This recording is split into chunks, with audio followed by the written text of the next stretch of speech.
we go. All right.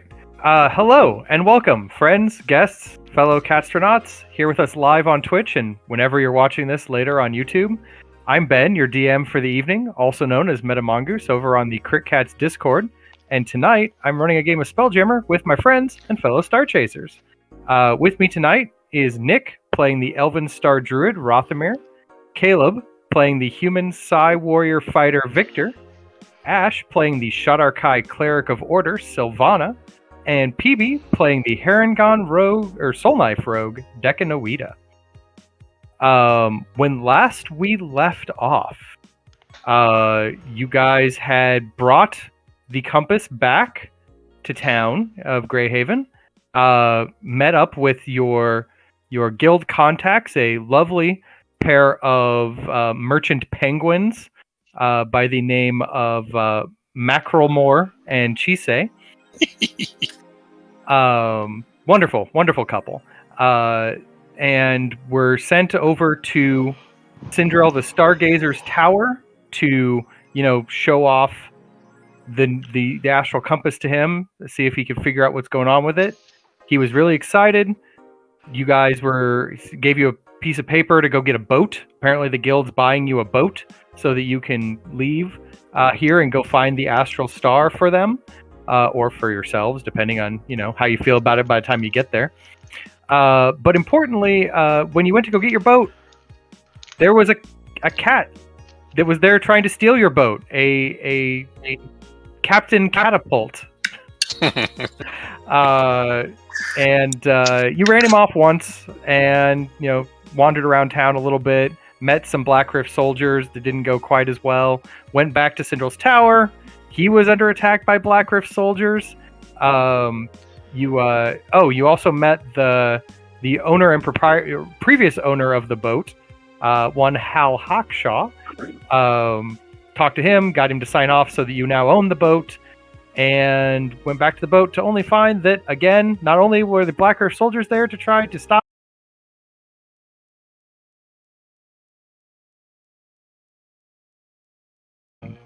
So, Stream died. The stream died. Oh no.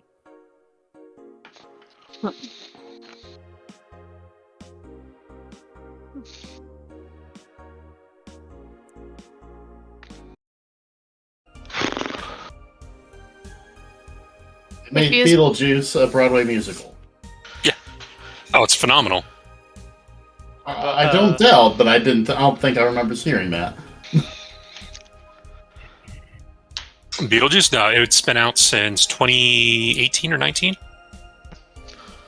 Yeah, and then they shut down with the pandemic. It got kicked out of the Winter Garden and then reopened in the Marquee, but now they're going to close down again in January. Hey. But has the map loaded? Oh, a few people are loading in. There we go. I am not there yet. Gray screen. I still also see a gray screen.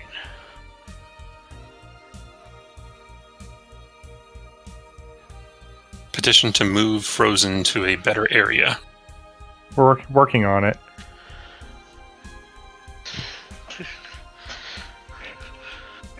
Please subscribe. We need to move our showrunner to a better internet location. Let's move him. What has the best? Let's move him to the Starlight satellite. The Starlight satellite, or whatever it is, the one that Tesla owns, or something like that. Starlink. That's Starlink. Yeah. I'm more than aware of that.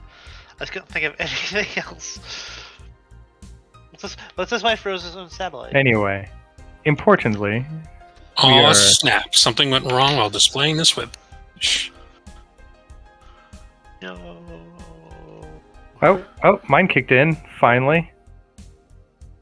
I'm refreshing Foundry. Refreshing a new tab for Popped in for the stream. Alright. So the only one who's currently not in is Deck. Yep, give me a second. All right. Reloading. All right. While you're loading, those of you who can see the ship, This is your new home away from home. It is a large-masted, multi-winged vessel. It does have a spelljamming helm on the top deck, connected to a large power crystal that is arcing energy back and forth to it in a fantastical way. There is power exhaust crystal out the back, and the below decks are off to the other side there. There is some sleeping quarters down below, where you see the 4 cots are and the desk. That is where ostensibly you guys are going to be staying. Cendrail has set up shop in one of the empty compartments near the front of the ship. He has basically opened up his magical bag and poured out half a tower's worth of crap all over the floor, and is currently beginning to put things right, or at least as right as a weird chaos sorcerer can. So importantly, who's taking off on your maiden voyage in your new unnamed ship? Wait, have we left port yet? Have we left the? You are effectively not. You have not yet left port. I was wanting us to get rid of some of that loot we had. The one that sell some of the loot. Yeah. Yeah. Oh. Yes. Macromore and Chisei can easily offload some of that. Okay. Just let me know which things you wanted to sell. I mean, I think we needed the pearls for Sylvana, but I can sell my 2. I only need 1. And it's not consumed? No. But if it gets stolen, she won't have one. Alright, so I'll keep 1 on me.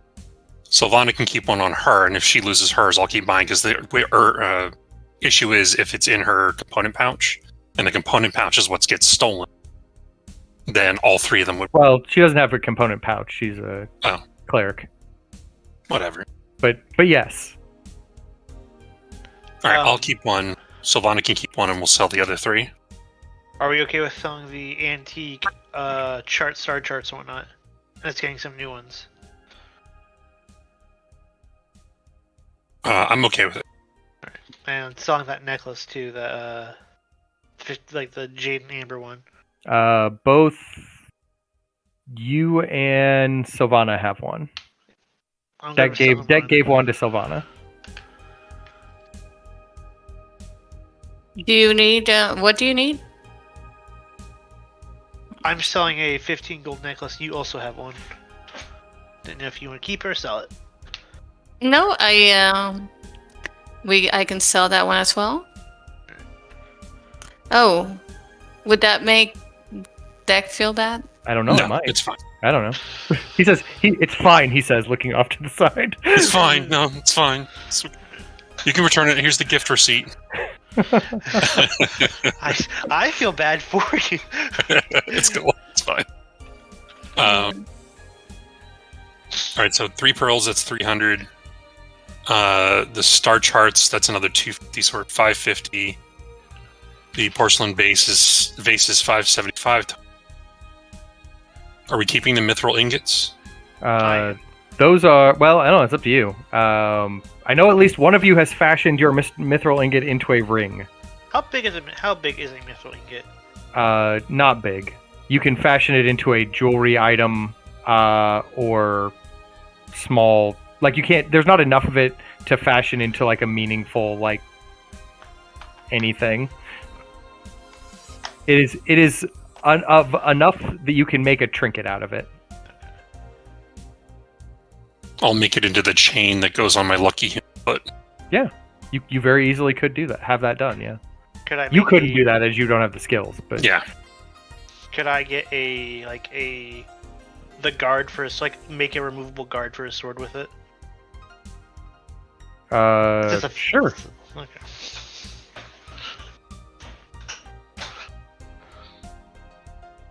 We can say that you guys have had that process done in the intervening 2 years that you have been in Garden.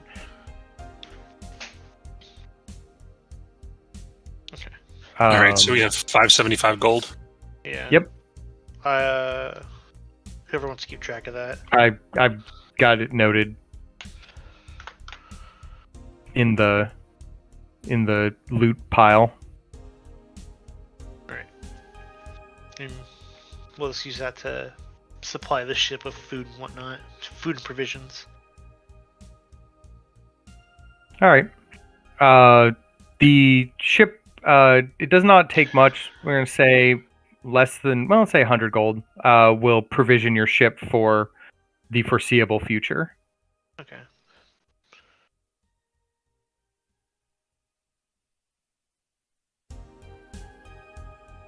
And then from that point forward, who's flying us out of here? Mm.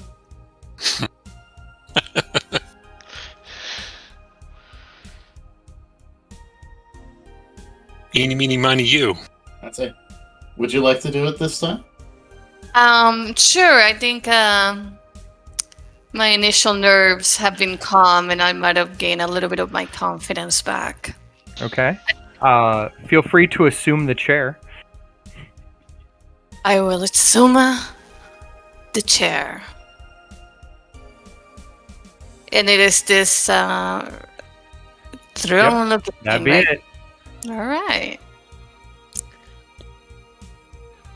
It's a stone construction. You'll probably want to add some pillows or something at some point. Otherwise, it's going to be uncomfortable sitting here for hours on end. But yeah, make me a spell jamming roll. While she does that, are there any like weaponry or something on the deck? There is not anything on the deck proper. You don't remember seeing any earlier either. But if you go below decks, you will find that in the storage compartment that is next to Cendrail's is a interesting looking cannon. Gotcha. Only the one? It looks like that. Ooh.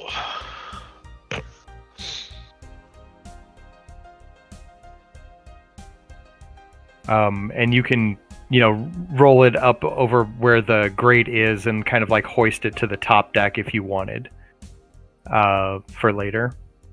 But with a 14 spell jamming roll, that's it's not amazing, but it's definitely serviceable for a calm, no stress takeoff from Garden. And it is not any problem for you to get going and find yourself leaving sight of Garden, well, not Garden, but Greyhaven, and kind of exiting into the garden area proper of Wild Space. You can feel the last vestiges of natural air from Garden kind of like slip from your air envelope, and you just kind of pull the rest of the fresh air with you on the way out. And now you're on magical breathing. But those last sense of like trees and city life kind of like waft behind you on your way out. It's been a long time since you've kind of been up here in the wild space. It's been. I'm concentrating and I'm trying to take it all in and enjoy the moment instead of being so worried all the time. Importantly, now that you're up here, where are you gonna go? You remember that you have the astral compass, and you have some information that the guild has given you, and you also have a passenger spirit on Victor, who who also would like you to go places and do things. Where was it? It was somewhere not very far from here. The Blazing Isles is where Sharak, the half orc pirate, wandered off to some years back, using the information that Magnus gave him, and they were all going to go find Crimson Kate's treasure together. And you said we're headed to the Blazing Isles? Well, Potentially. say, Rothamir, would you like to consult the astral compass? I can look at. I will go ahead and take a look at the compass. While I'm doing that, Silvana, what did you find out from the guild? Well, not much, but there are reports of a fearsome armada searching wild space, and they're a bad bunch. I think we need to make sure that we try to avoid them. They fly with the Blackrift flag. If we are headed to the Blazing Isles, we have to be careful because they have seen as far out as that area. Hey, wasn't Blackrift those guys that we kind of had to go pop to? Oh no, I stole their stuff, and then I led them on a wild goose chase, and then we beat them up. That's what it was. Yeah, That is how that happened. the guys with the black axes. Yeah. Right. Yep. Well, at least we know to look out for them more now. Which direction? Where's the compass leading us towards? So the compass points off in a direction. Now you need to make for me a survival roll to navigate using that compass and your star charts that you may or may not still have. And or just your knowledge of the stars. That's very good. I have good news for you. For all intents and purposes, it looks like the astral compass is pointing you directly to the Blazing Isles. Pit stop. Well, we should make our be careful with our approach. I did hear from the fishermen in wild space that sometimes they attack without provocation. My thought exactly. So let's plan out our route and try to avoid them. Agree. All right. I'm gonna move us to a new map, and hopefully it will not crash us this time. I was wanting to check over that can, see if everything's in working condition on it. That's fine. You can spend your time investigating. It is a sophisticated piece of magical cannonry. Definitely shoots some kind of magical energy blast, and can be rotated and moved to point in various directions. I don't know anything about this. This is not your typical artillery.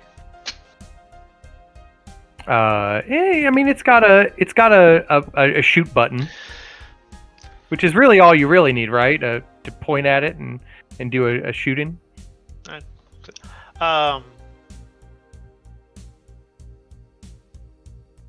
Hey, Deck, you want to do some target practice on some passing rocks? Does a fake creature poop in the Feywild? I don't know. Do they? I don't know. I wasn't there for long.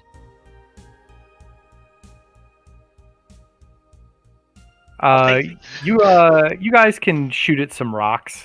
It's fun. Hopefully, it doesn't influence how many shots you have remaining. But you know, you get a feel for it. Definitely kind of shoots off like an elemental blast of fire off into wild space when you target it and like find like a little asteroid that's going by, and you're just like, and fire, and blast of fire kind of shoots out and like hits the asteroid. Or does the asteroid split into two smaller ones and then fly off the screen and then come in from the other side of our periphery? Yes. No. Gotcha. Exactly how it works in wild space. But yes, it is a time that you spend flying around wild space in the garden system, kind of working your way toward the Blazing Isles. It is not more than a day worth of travel because unfortunately you can't get up to like full wild space, like Spelljammer speed, because of all the various like moons and the large, garden tree and all of the planets that it's kind of like growing into. That gravity well kind of like keeps you from going the fastest. You can't go warp speed, which would allow you to make these journeys in like hours or less. Unfortunately, it's going to take a day or so to get anywhere in particular. But after about a day of driving this ship, you're kind of keeping an eye on the astral compass, Rothamir, kind of making sure you get to the right area, and you see Deck as you're kind of like looking over the side, a cloudy bit of nebula of sorts off in the distance that seems to have like volcanic flares coming up from it from time to time. And if what Rothamir kind of like told you what to look out for earlier, you know that area is kind of the start of the Blazing Isles, a collection of volcanic planetoids, floating islands in the astral sea that kind of mixed with some kind of weird elemental water that exists in that area to create a lot of wherever the fire is coming from, probably some kind of rift to the plane of fire, mixing with some kind of water condensation caused these isles to appear a long time ago. And the constant stream of fire and water have caused a large cloudy nebula to kind of form off in the distance. Whoa! Did you guys see the fireworks over there? That's so cool looking! It's a little cloudy, but... It's so beautiful out here. Oh, Rothamir, is that the thing you were telling me about? Yep, that is the same. Cool. Oh wait, is that fire? Yeah, that is fire. Fire and fur don't mix that one. Fire. I mean, there's also a lot of steam, so maybe it's like wet fire. Maybe that's not a problem, right? Is that how that Yeah, works? a wet rabbit. That's a great smell. Right. Fire and wood don't mix well either. We've been there. That ain't fun. True. Is there a way around that, or is this covers? It looks like since so many of the islands are kind of volcanic, and the water around the islands, that the gravities of the islands are kind of pulling in, meet with that and cause like these huge steam vents and steam clouds to appear. It looks like you're going to have to kind of navigate through the steam to get to where you can see the islands proper, because there's this big nebula cloud around the islands. Okay. So at the very least, if I see an area where it seems less dense than others, then I would probably maneuver through those areas. Sure. You vaguely even harken back to some of your earlier training when your previous instructor, the illusionist at the Spelljammer Academy, was having you kind of like navigate your little fake ship through the nebula while like asteroids were coming in, and you're like, I got this. I remember how to do this. And you kind of like steer the ship kind of toward the steam nebula, and you kind of breach it. Everyone, it gets very humid. Even the environmental bubble around the ship can't quite keep out all of the steam from around you, and the ship itself kind of gets a little bit of a foggy feel to it. Who's keeping watch on deck? Like, not only is who watching deck specifically, but who is just watching on the deck?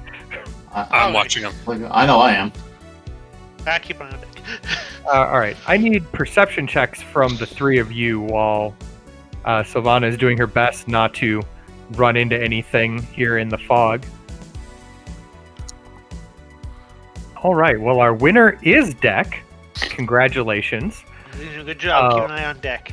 Deck, there is, as you are kind of watching as Sylvana kind of like moves you through columns of smoke and steam, you spot a distant outline of a large, well, about the same size as your ship, vessel that is kind of moving through the fog near you. Whoever it is, they haven't noticed you yet. I'm gonna initiate the telepathy for 3 hours. And I'm gonna say this. I'm gonna initiate it with these three. And how many? I still only have 2 people initiated. Okay. I'll do it with Sylvana and Vic. And I'll say to Sylvana, a huge creature up ahead. See the big shadow. Might want to stay away from that one. All right. As the shadow kind of gets closer, you see an outline of it, and then like in the fog, as like parts of it, as you kind of like dive kind of in toward the fog, away from this creature, maybe, or kind of try to come up alongside it. What's your plan, Sylvana? As he says that, I'd look, see if I could see it, and he's make for me a perception check. Yes. The fog is a little Do I- tricky, but Do you not. make perception? He says Sylvana, never mind. Yeah, you it's you can kind of see an outline of a large oval shape that is undulating kind of through the mists. So I wonder if he knows if he really did see something. He did say up above. So even though I can't really make out anything, I'm gonna at least try to stay the course underneath of where he pointed to. You make me a spell jamming roll. Is anyone else doing anything to maybe assist with this a little bit? We've got, with this kind of thing, some athletics check might help to get, some of the sails kind of pulled in to make the navigating a little easier. Perception checks to keep an eye on the ship a little bit better. Either like a survival or stealth roll might be handy to kind of help guide Sylvana away from danger. I'll deal with the cells. I'll try to help her guide with the stealth, since I already see where this thing is. All right. Kind of keeping an eye on the ship as best we can. Okay. Well, I've got the spell jamming roll, so that's good. And the stealth roll is good. The athletics check is okay. And the perception check is okay. So as you are kind of like trying to stay out of presence of this creature or ship or something, Rothamir, you're trying to keep an eye on it. And as you kind of move into the steam and nebula cloud, it comes out of a cloud, and you kind of catch what it looks like. And it looks like this. Which I believe to hit show players. There we go. Oh, What the? Steampunk shark. It is some kind of astral creature, some kind of wild space monstrosity that they have that the writers have strapped a boat to for the or like a small fortress to. There is a symbol on the roof of it that is a pair of black axes that are kind of crossed, the symbol of Blackrift. yay. Is that Is that what I think it is? Mm-hmm. The symbol, I mean, not the creature. I'm going to go with a yes on all things there. But That's it looks no like moon. you have currently evaded it. Yeah, I'm glad we made it past it. Be quiet, everyone. Do you think they're looking for us? As you're like, be quiet, everyone. Those of you on deck, on the lower decks, near the cannon, you hear off in the fog a weird honk sound, like just a weird like horn, like brief like honk, and a strange creature kind of flaps its way through your air bubble and kind of lands on the deck near the pepper cannon. It looks like this.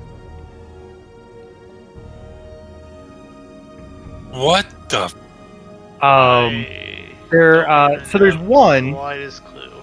and then there's two, and then there's four, and then there's like three more, and they kind of like come out of the mists, gliding in, landing on the deck, and they're honking at each other, and they're making quite a racket. Oh no. Shit! Shoot! So if you would like to extricate these void gulls from the front of your ship before they maybe draw some unwanted attention from a nearby Blackrift vessel, Mm-hmm. you'll need to do something about it. Maybe an animal handling roll of some kind might be helpful in this instance, or a nature roll to kind of know things about them, or maybe a survival roll, or just be violent at them and hope that their screeching as they fly away doesn't attract attention. Just shoot the pepper cannon; it'll be fine. Oh, obviously, great idea. Deck's immediate reaction is to run up to them and go, shoot! As you do that, they do not care for that, and they lift up their fleshy wings and honk at you very loudly and very angrily. I will reach into my bag and find some bit of ration, any bit of food, I guess. Try and get their attention. Okay. Make for me an animal handling roll. This could be really good or really bad. It turned out really good. You have attracted the attention of about half the flock that has wandered over to you looking for food handouts. I want to proceed to throw it away from the ship. You show them the food and then you throw it off the side of the ship. Yeah. Hoping they chase it. A couple of them do. Rothamir, what would you like to do? I'm going to roll my animal handling and see if I can get something out of this. Okay. Okay. Rather than I did. A very good roll as well. So you, how are you extricating these void gulls from the front of the ship? So do I? And I'm sure we studied creatures like this back at the academy. Yes, these are common to see in parts of wild space near habitable planetoids and such. They are loud. They are annoying. Apparently, they're edible. If you're really, really desperate. But you know that there's a trick to it. They follow motions that kind of look like their heads. So you hold up your hand and you're like, yeah, I'll kind of move in, kind of do one of these numbers, trying not to rip off one of the one of the not Harry Potter movies and just like kind Yeah. of coaxing them off the ship. All right. So you do a really good job. You've managed to like get their attention, and they kind of like follow off, and then you're just like, and go, and they all like take off into the when after the flock disappears, and you can hear them kind of squawking off into the fog. There is briefly a burst of energy from somewhere in the fog. You're guessing that the other ship shot some kind of magical cannon shot at the sound of the void gulls, because then you hear like the sound of the gulls like really angry and like scattering, but not, like it obviously didn't kill any of them because you can't see them, but it dispersed them. But luckily they weren't on your ship when that happened. Oh. Isn't that nice? Very. So after you finally get the void gulls out of the way, you're still trying to like work your way to where you can kind of get out of this fog, or at least break through the fog and get to where you can see the islands a little bit better. You can see occasionally like bursts of orangish red light as volcanic eruptions appear around you. Not too close, but probably closer than you would like. But as you exit some of the fog, you come up on a large ship graveyard of sorts. In the fog, a collection of various spelljamming ships that have kind of run aground here amongst themselves, almost creating kind of like a dangerous maze of masts and broken debris. So how would you like to navigate this? Astral Graveyard. It is pretty dangerous. You'll probably need a spotter of some kind, kind of calling out to the spelljammer. The spelljammer will of course have to make the spelljamming roll to not hit anything. I assume some kind of nature roll or investigation roll might also be helpful to kind of plot the course of various debris, or know kind of like how wild space works, so you don't get sucked into something you're not expecting. Well, Okay. I'm taken aback by the scene, and of course, we can't fly over them. We have Well, to the go. problem is like you're currently pointing at a trajectory that will run you through them. No. Okay. And it's not like just a flat graveyard. It's a mass Okay. of broken ships. So you're gonna have to. It's kind of like an asteroid field almost. You're going to have to avoid bits of ship. I'm gonna. I just kind of look to see it and try to quickly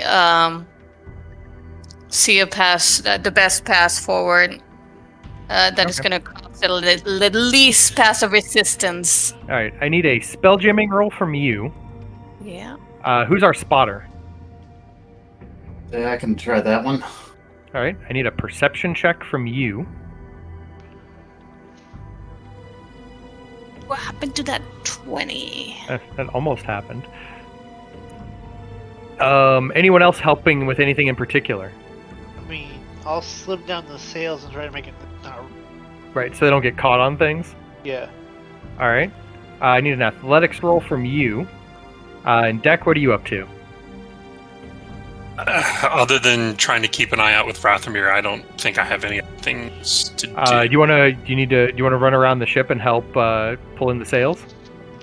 Because Sure. otherwise it's just Victor trying to pull in a bunch of sails. Yeah, I'll do that. That's a natural one. Sounds great. Stop Yeah. untying my rope! Oh shit, we're not supposed to unfurl them? No! Oh! Right. It's the my exact bad. opposite of what you wanted. So as you kind of like, as Victor, as you're dealing with sails on your side, and you're like, Deck, get the sails on the other side. And Rothamir, you're like calling out. You're like, oh no, we got a mast coming in from below. Stuff like that. Deck, you don't quite get a sail pulled in as you expected, and the mast kind of gets tangled up in the sail, and you hear a crack as like that sail off the side of your ship kind of like breaks. Oh no. Oh shit, guys! I'm sorry. That is currently causing some maneuverability issues, which we'll deal with later.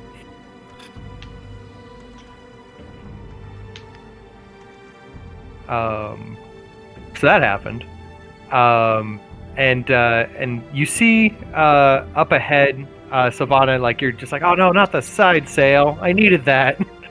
But up ahead, you kind of see what you think is like the peak of one of the islands. So you think if you kind of head that way, maybe you'll finally get through this mist and be able to see where you're going. That way I go then. It is about that time that peak erupts. Oh. Did I say I was heading in that direction? I meant I'm going to the peak, the other peak. And a bunch of sudden force just shoots flaming rocks and lava up into wild space, where you were previously flying and now immediately trying to turn away from. So in this particular instance, how would you guys like to avoid being showered by giant rocks of fire? Why not? Deck would attempt to jump down below the grate, like lift it up and jump below. So you just like go jump below decks? Yeah. You're just like, nope. Yep. Gotta do rogue shit. Yep. Rothamir, I know what Savannah's doing. I'm assuming she's piloting to her best ability. I'm going to take what cover I can over here. Just to avoid. Harpoon? You do not have a harpoon. Note to self, get harpoon gun. To harpoon the rocks? No. No, I was thinking of harpooning with a rope and do like a slingshot. Oh, Like- okay. Bootleg turn. Gotcha. Oh, a bootleg turn. Gotcha. Yeah. We're gonna drift. Got it. So, Deck went below decks. Rothamir has taken cover. Victor, what are you doing?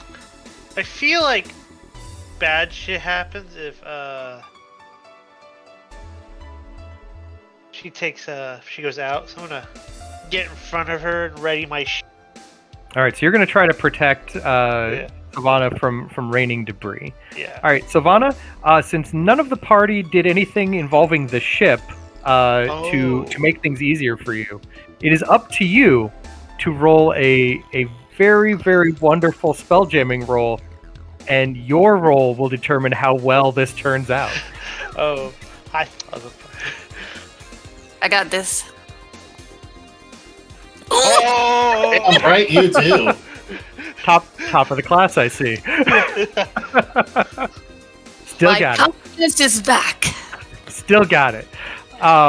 So against all odds, with a broken side sail and everything, you avoid any and all large flaming rocks that would have slammed into the ship to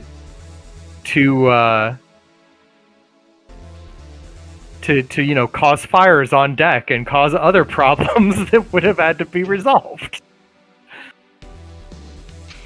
Good job. Top of the class. Fine. All So I'm gonna switch us as you pull in out of that mess. You After- find yourselves clearing the fog and hitting the central islands proper. After I heard the last of the grumblies from all the fireballs going by, Deck would have popped his head up and go, "Oh, I guess we're okay." Hop right back up on deck. All right. A couple of things. Now that you have exited the clouds, you find yourself amongst a lush tropical volcanic island area.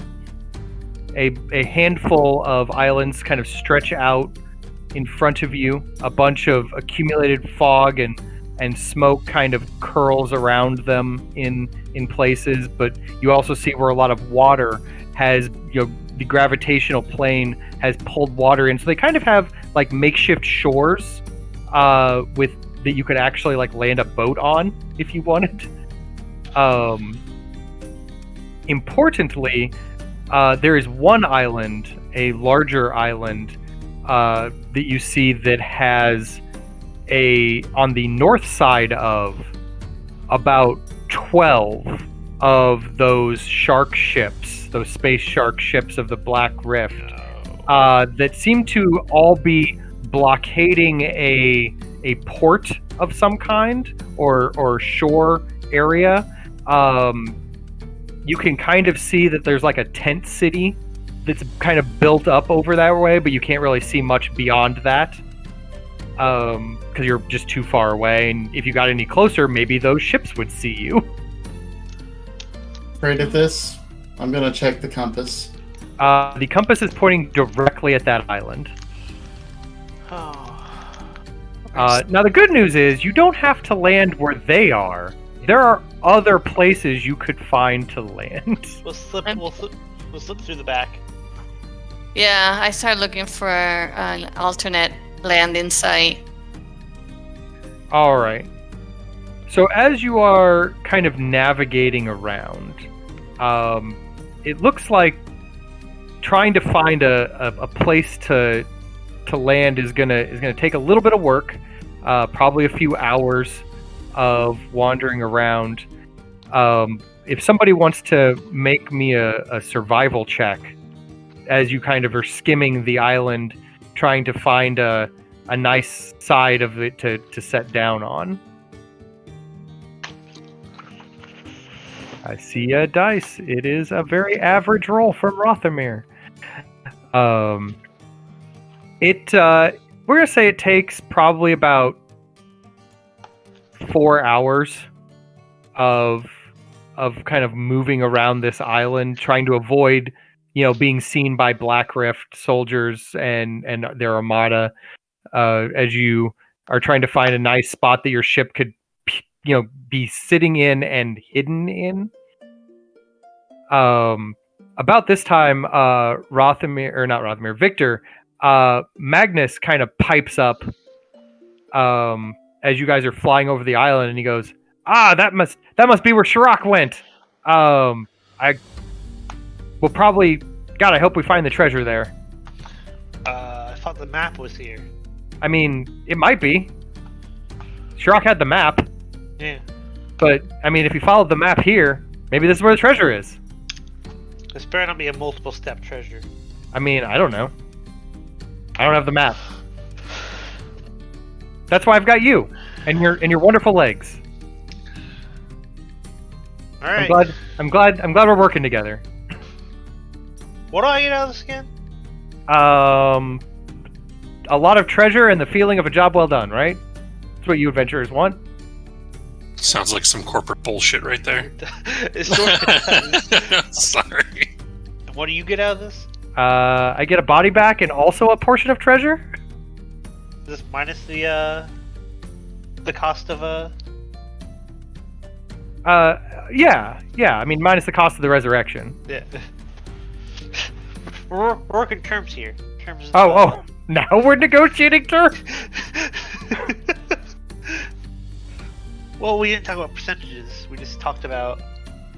I mean, I just assumed I'd get a cut, and then from that cut, I'd get resurrected, and then Well, if that cut is less. I mean, it's a big treasure. I'm sure of it. Okay. That's what the legends say. But while that's going on, Rothamir, you find a nice little cove that looks like it could easily hide your ship in from any passing Blackrift vessels that may be doing runs around the island. You kind of point to so Sylvana can kind of land down that way. It looks like you can't land too close to the island. You might be able to land kind of like in the cove and then take like a small dinghy out to the shore. Space dinghy? Yeah. Space rowboat. Oh, space dinghy. That's what we should have named the ship. Because not all, you don't always get to land like next to port in places. Sometimes you have to land in the water near a place. That sounds awfully terrifying. Okay. Before we leave, I mean, I wouldn't suggest using it in wild space proper, but it's for amphibious landings. Before we take off in the space thing, I want to assess the damages that we took. It's not great. Your side sail has been cracked and is bent wrong. Is it like this one? The one on the the one on the southern part of the ship there. Yeah, okay. That one. It's even got a piece of the old mast from another ship like caught up in it still. You've been kind of dragging it along. Well, take this mask and replace the other mask with. That's how it works, right? I mean, the good news is you have a crazy wizard on board. Yeah.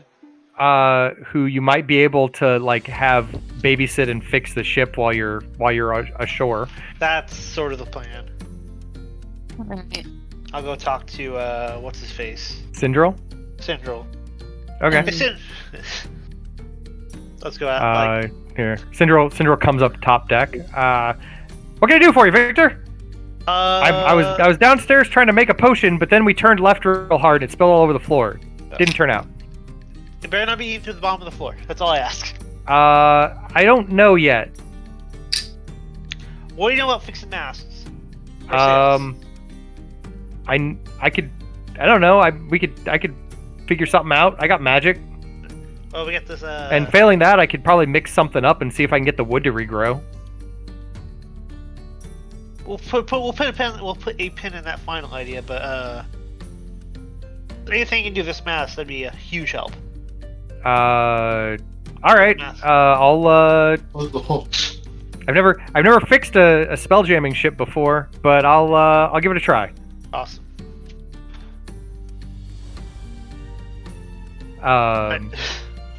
So Savannah, do you park it down in the water? Yes. You guys kind of lower the little rowboat off to the side and gonna head on in Quietly. Yes. All right. I need for you to make for me a group athletics check to safely row ashore.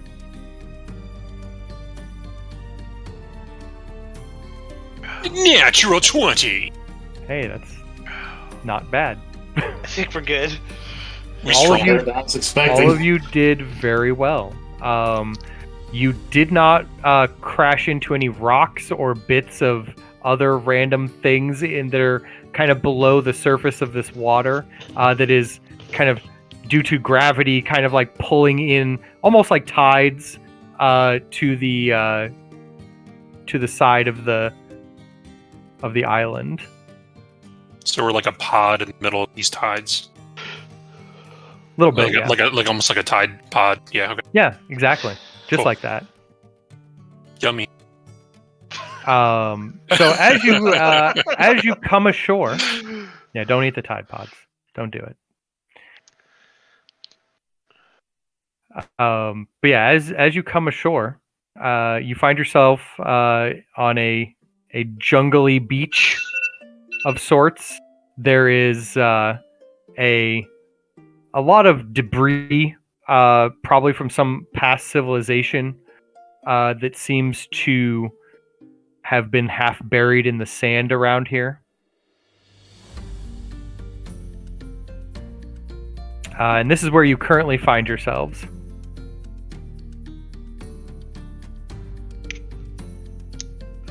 Huh. Oh, that's a lot of statues and a lot of faces. Let's say, anything look vaguely familiarish for any of these statues? Make for me a history roll. Not a clue. Not even a little bit. May I attempt this roll? Sure. Are you trained in history? I am trained in history. Then yes, you can. That's way better. Yeah. Wow. So the statues all appear to be some kind of ancient lizard folk culture.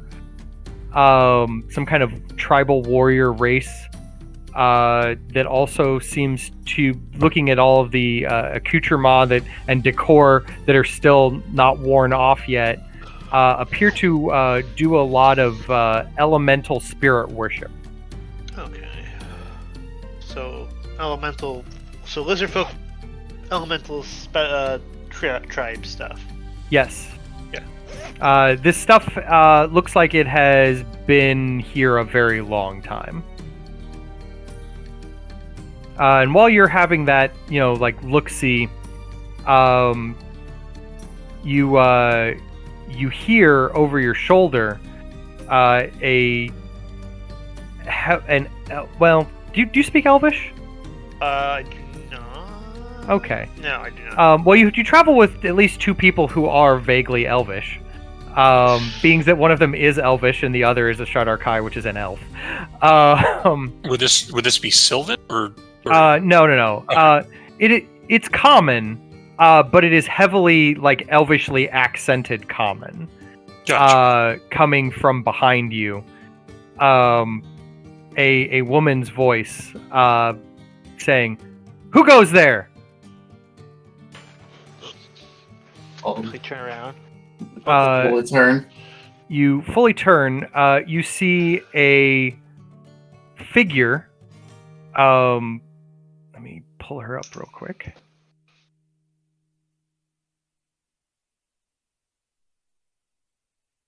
Apparently, I grabbed her token instead of her actual art. This works though. A veiled figure, dark-skinned elf, whitish hair with a lot of weird, spirally star pattern freckles. Under from where the veil does not cover and her armor does not cover. Behind her, two familiar looking to you, Blackrift soldiers. They come out of the woods to the north there. And she immediately has something to say as soon as I go remember where I wrote that. Yes, there it is. She points at you and goes, "Surrender immediately. You will now search for our cause." What's your cause? Silence. You serve Blackrift now. Good one. Did you hear this one? Oh, you're serious, aren't you? You laugh, and she just staring dead at you. She just says, "Take them." And the other two soldiers pull their axes out, and it looks like they're going to try that. Yeah, I think she's serious, Dak. But yeah, we're not going to be serving anyone. Well, let's roll initiative and see just how well that will turn out. Because you don't know how many of them it's going to take to capture you, but you know how many she's going to try to use. Oh wow, she rolled good. Oh my god. Good lord. Just roll all the initiatives, Ben. I rolled 3 initiatives. I have three monsters. Anyway, she stands right where she is, and she says that, and reaches down to her waist, and you see that there is an iron chain that wraps around her waist, and she kind of pulls it out and begins like swinging it around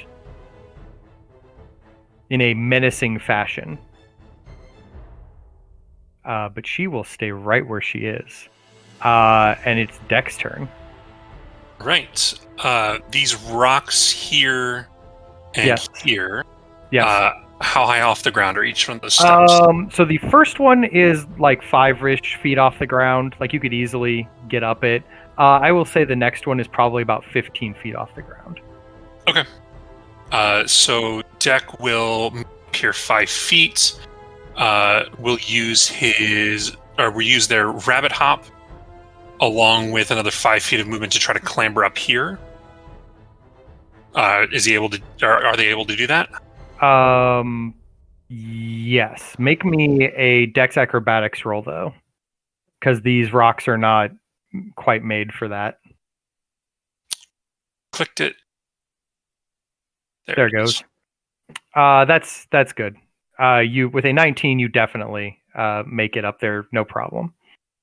All right, and Deck will move up here and is going to target the boy over here with 2 psionic blades. Number 1. 14 to hit. So that's 6 piercing. That one does connect. And a second one offhand. That one also connects. And it'll be +3 to that. All right. After doing that, the elvish-looking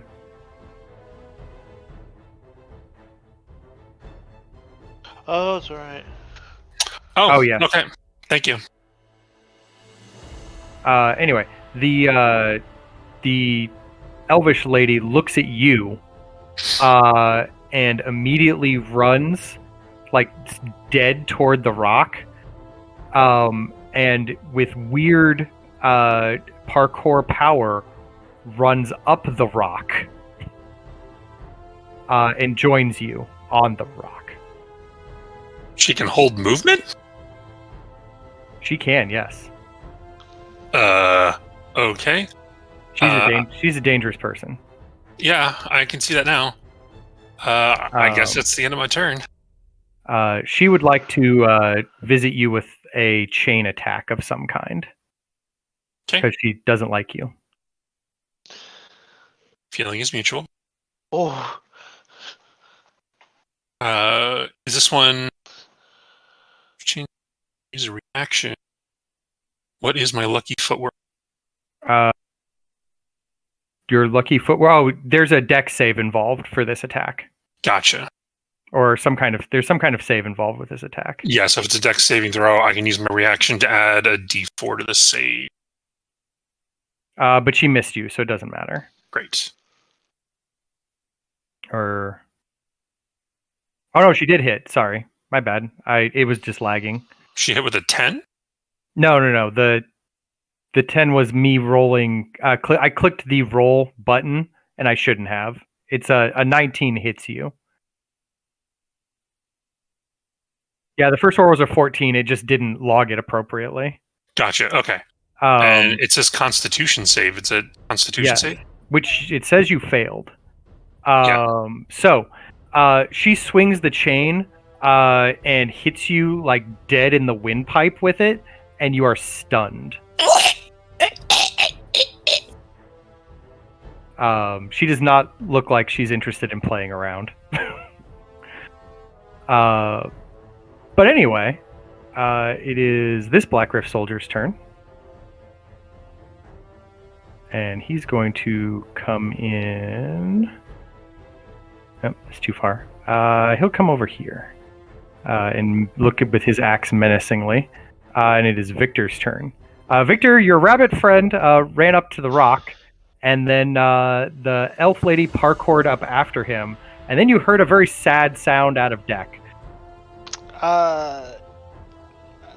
He's fine for the only reason I can't get up to help him. I will go meet. I'm just letting you know what you heard. Alright. I will meet this Blackrift soldier. Hi, you don't know me. But, here's a long sword. You don't know me, but here's a long sword. You deal him an amount of damage. He does not like it. Alright. And then I will shove him into that rock. I should have done that before. Oh. Here. He needs to... He succeeded. He got an 18. Alright. Apparently we've programmed this correctly now, so I don't have to manually roll these. Awesome. I don't see the rolls. Anyway. So that happened. Anything else? I will end my turn. Sylvana, it is your turn. I'm gonna move up a little bit. Can I still see, even though she's higher than me, can I still see this person that I targeted? You can see her back. She has a chain that is kind of like whipped out and taunt, and you think the other half of it's connected to deck currently.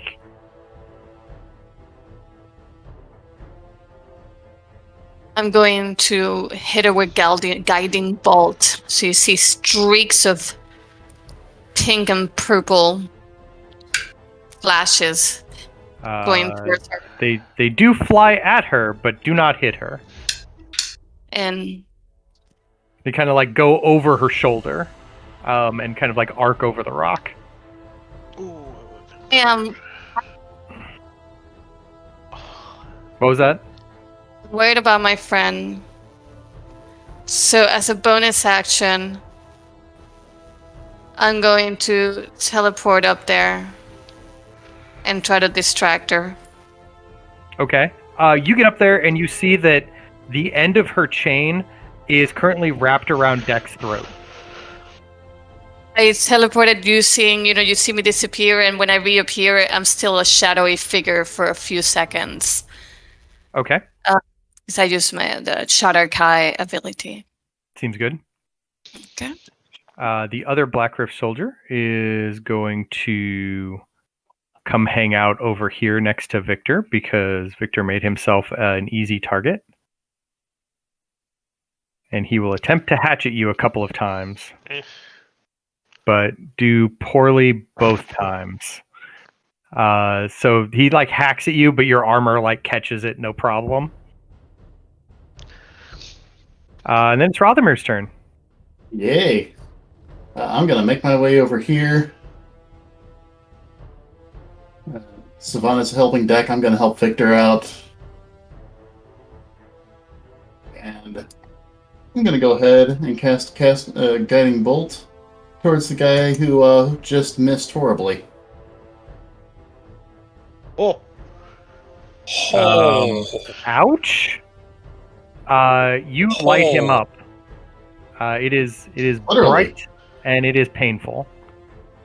It is a very nebulous looking bolt. Very nice. Anything else? That's it for this turn. All right. Back to the lady who's got the powers. Deck, she would like to visit you with another attack. Oh no. Let's see if this one works. All Alright, so it definitely hit. Is this a deck save? No, this is a different. This one might be a deck save. Oh my god, so many effects.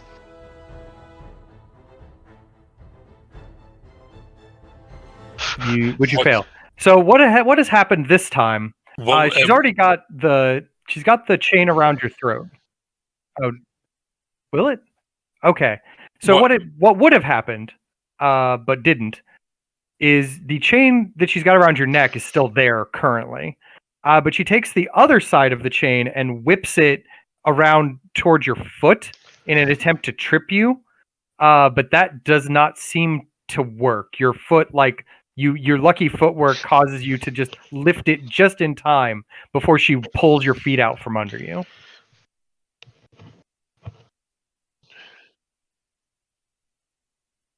Gotcha.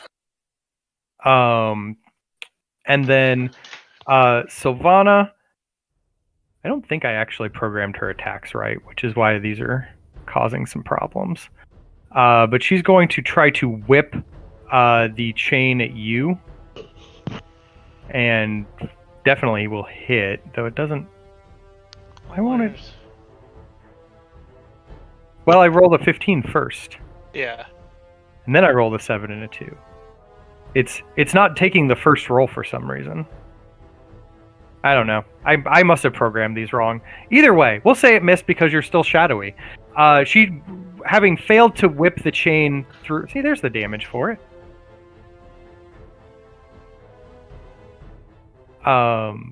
Resistant to... But, okay.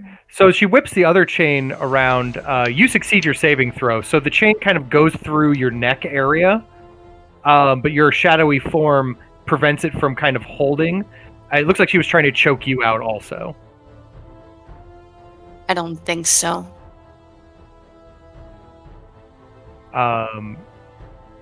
Let's see. Deck, you were stunned this round, but you are not stunned afterwards.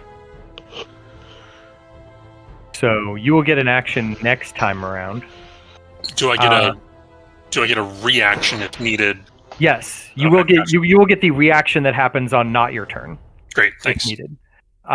This Blackrift soldier would like to hatchet at Victor a bunch. These Blackrift soldiers are terrible. Victor, it is your turn. I'm going to do something a little different. I want to target her. Don't know if this matters.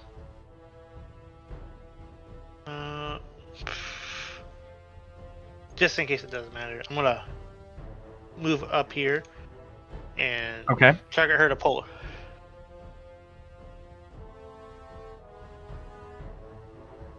her. From where you are standing, you cannot see the target. Okay. Then You'll need to move more toward the rocks to the south if you want to be able to see her.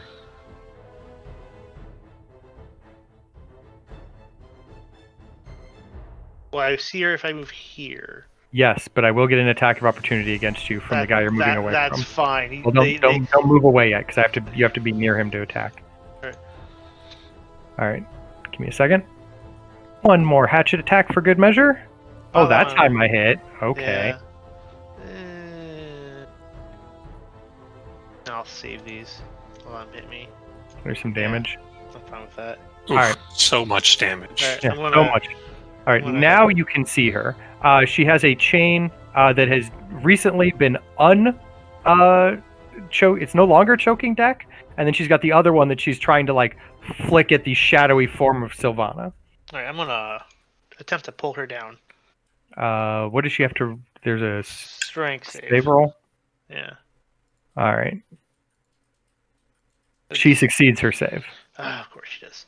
You try to pull her. She senses it, but like you don't. She's just like her stance is such that she just doesn't move. Okay. It's as if she is some kind of monk. Yeah. You know what? Okay, so this is gonna be weird. I'm gonna move back there. Okay, It don't matter. That's a choice that you have made. Yeah. Sylvana, it is your turn. Wait, I still got my attack roll. Oh, you got. Oh, sorry. I apologize. And yeah, I'll hit that guy. He's not feeling great. All right. That's Sylvana, it is now your turn. I'm gonna attempt to hit her with Guiding Bolt again.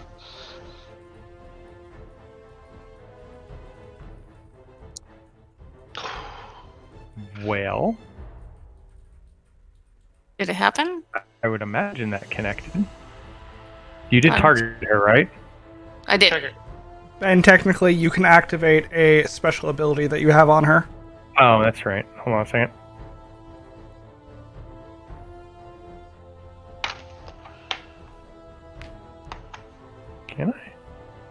Do you want me to just activate it?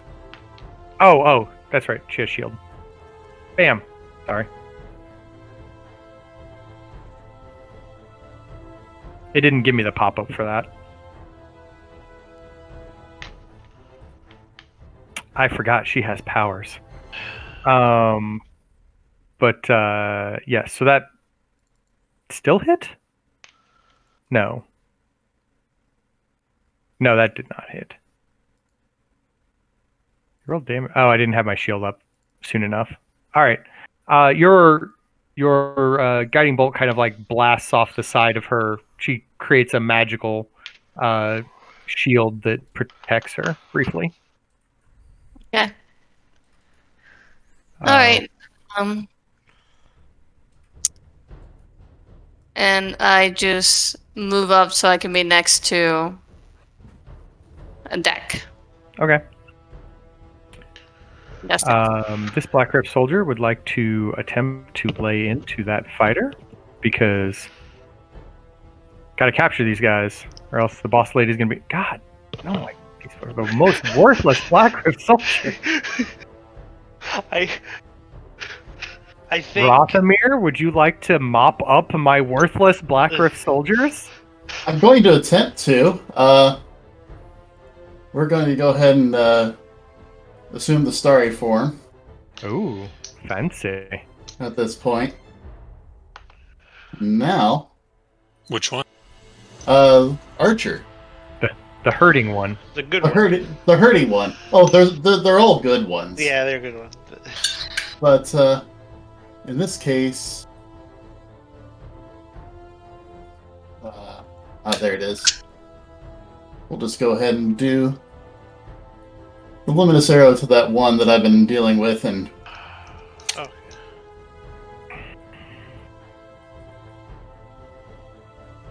yeah, He's still up, but he's not feeling well. oh, and in that case, I will also move myself. Can I see what's happening up on the rock from where I'm at? If you scooch over one more square, yes. Then I will do that. You can now see that there is an elf up there with a shimmery magical field around her, along with your friends. Wonderful. Now I shall end my turn. The shimmery magical field has disappeared. She would like to hurt you guys some more. Deck, you get a punch.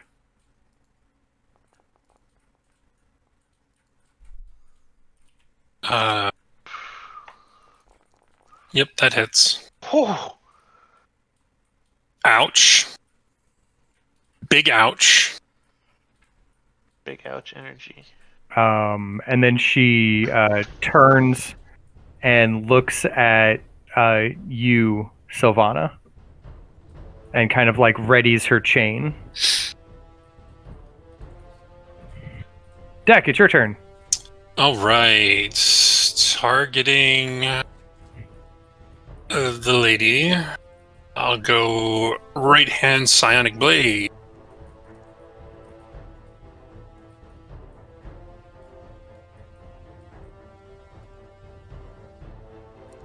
Well, you definitely hit.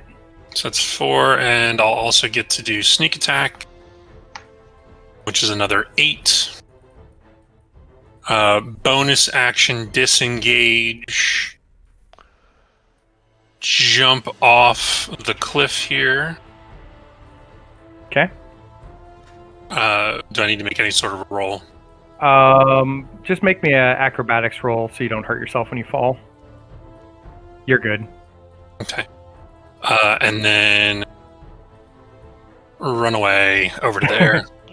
Like, I'm gonna go be where it's not hurting. Yeah. And I'll end my turn there. All right. This Blackrift soldier would like really to do something before he dies. Like maybe stop this monster of a. No. All right. Guess you're. You know what? You're. Victor, you're doing your job. You're Yeah. doing the tanking job. Good Good. job. Blackrift meat shield. Blackrift meat shield. Speaking of, it's your turn. I'm gonna. I rolled the hit. I rolled the hit. Did you target them first? He is target. He's been targeted. Okay. There we go. There's a roll. He dies. I'm gonna attempt to do that again. I Okay. want her off that rock. She succeeded in her save yet again. Okay. Your Jedi powers are not strong enough for named character who hasn't yet revealed her name. Yeah. Savannah, it's your turn. Get I see down Victor- here. I see Victor trying to get her off the rock. Uh, I'm not very strong, but I do try to shove her. Okay. Make a attack roll. Like a shove. Be athletics. oh, Which one do I make? Just make an athletics roll. Okay. Sorry. Skills and athletics. Okay, not terrible. Oh, So you go to push her, and she like moves her shoulder sideways to kind of blunt the force of that push, and kind of like slips onto the side of you. all right, so that was my action. As a bonus action, I'm gonna cast.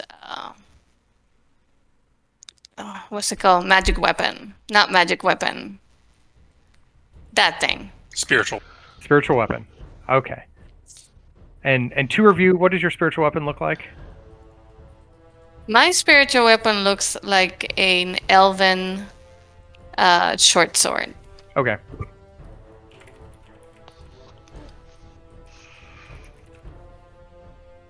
And yeah, I assume you spawn it somewhere near her. Yes, but I don't see my. I think I know what happened. I don't see my spells anymore. And it might be that I didn't. Oh, What's in here last week? I didn't take a rest. So we have fixed it. A sword has appeared. okay. ooh, spooky sword. It will be where it needs to be shortly. Okay. There we go. Found it. All right. So you spawn a sword, and then it does what, a D8? Well, it does an attack roll, but does it do it in the same? The same turn you manifest it? I don't think so. Yeah. Or does? Yes, it Yeah. does. Sorry. It does. Ooh. So make an attack roll, and then the damage. Because I don't think the spell will do the thing. I think you just have to like manually do an attack roll. Okay. Where are the dice? I always forget. You down can the just bottom use in a the spell chat. jamming roll. That would do the same thing. Oh yeah, if you do use your spell jamming roll, it does the same kind of roll that your spell attacks would do. Perfect. But it's not there maybe because we're not on a ship. No, it should be a feature. I'm It's in featured. your feature section, spell jamming.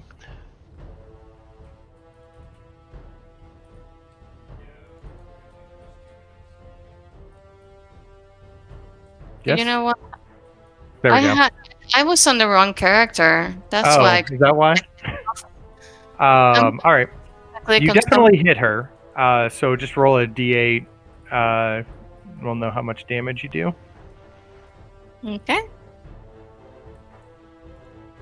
Spell jamming hits Terity. She dies. She hit her with a spell. You hit her with a ship. God, I suck. I don't see the dice. So in the chat, at the very bottom, there's a row of dice. Oh yes, I didn't The have. third one over is the d8. So just click on it once and then hit roll. And then add your spellcasting modifier to it. Yes, that sounds right. And if it's not, we'll deal with it differently later. Ooh. And Yes, my 8 plus your spellcasting modifier. Oh, all the stuff's doing the stuff now. nice. All right, an amount of damage begins happening. Look at my weapon. She does not care for this. This is not what she signed up for. She signed up to win against you guys, not lose. Anyway, this other Blackrift soldier would like to try to, I don't know, avenge his friend. But I don't think. Oh, there we go. Oh, yeah. Finally, I got one good hit in. 1 second. Let me roll my d6.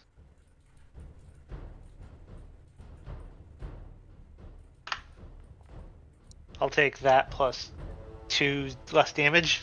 Okay, so you only take 2 damage instead of the 8 damage. All right. Well, that was less cool than I wanted it to be. Rothamir. Ugh. I'm not a fan of the lady up top, so we shall change where I'm targeting.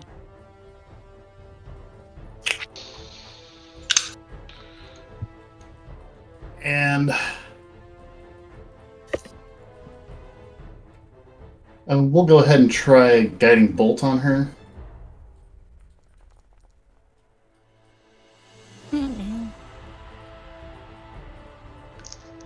We'll see if that actually did something. Shows that you rolled it.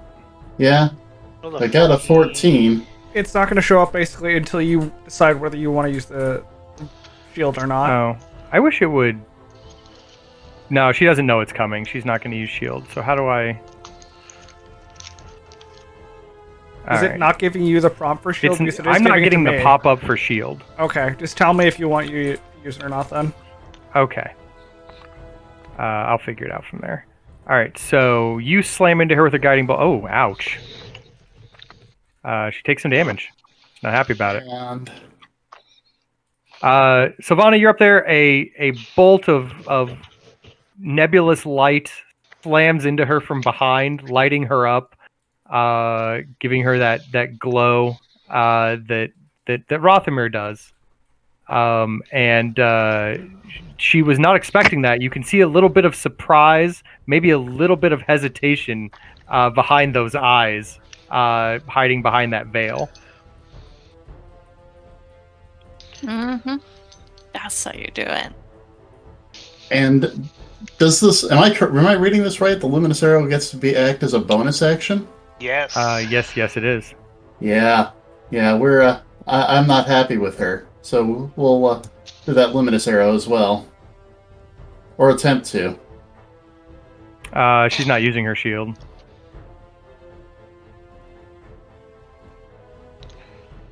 I don't know if that'll actually hit her, but That No, missed either way. it missed. Misses Yeah. either way. So that goes by, unfortunately. But anyway, now it is her turn. She really needs to turn some tables because you guys are starting to really outpace her. So Sylvana, she's going to attempt a bit of a punch in your general vicinity. But clearly Rothamir's magic has thrown her off her game, and this illuminated by his nebula, you can see the punch coming, and you're like, no, I'd rather not. That looked like it hurt Deck earlier. I don't want that. And then she's going to move over here.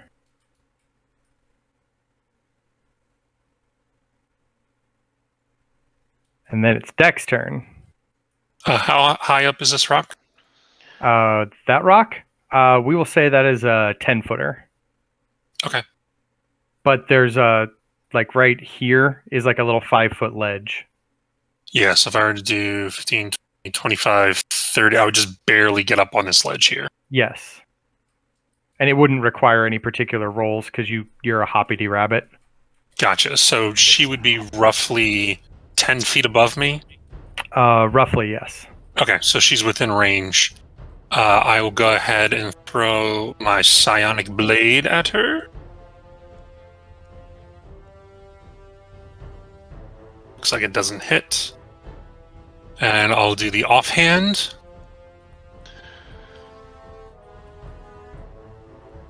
Also a... Oh, I'm not using the shield. So that one does hit for So that'll an amount be- of damage. So that'll be 4 damage plus sneak attack. Because Sylvana's within 5 feet. So she'll take another 11. Ow. She's not looking great. Not even a little bit. Victor? Come on, let's just do this. I want her off that rock face. She fails. Oh, okay. I'm gonna pull her off that rock Where you want her to land? face. Right there. So Sylvana, you're kind of keeping an eye on her, and then all of a sudden, she just gets yanked off the rock, and you just hear like this really sad thud down below as she lands flat on her back after a 15-foot fall right into the sand. I try to have eye contact with her, and I smirk as I see her. Her eyes are kind of wild at the moment. Like you don't even think like she's seeing stars at the moment. Fuck. This seems like a... Yeah, it seems like a thing to do. I'm gonna... I would say grapple her, but I sort of want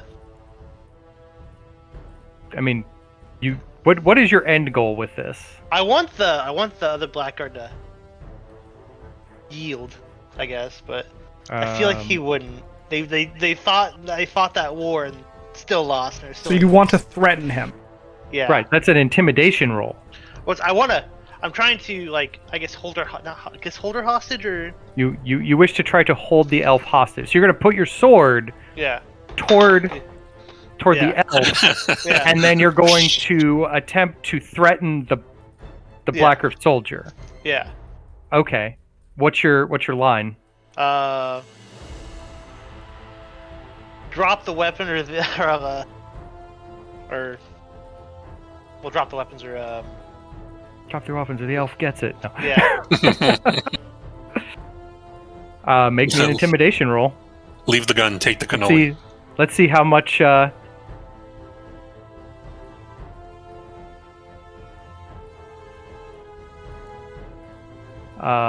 is an impressive one. Ow. Hold on a second.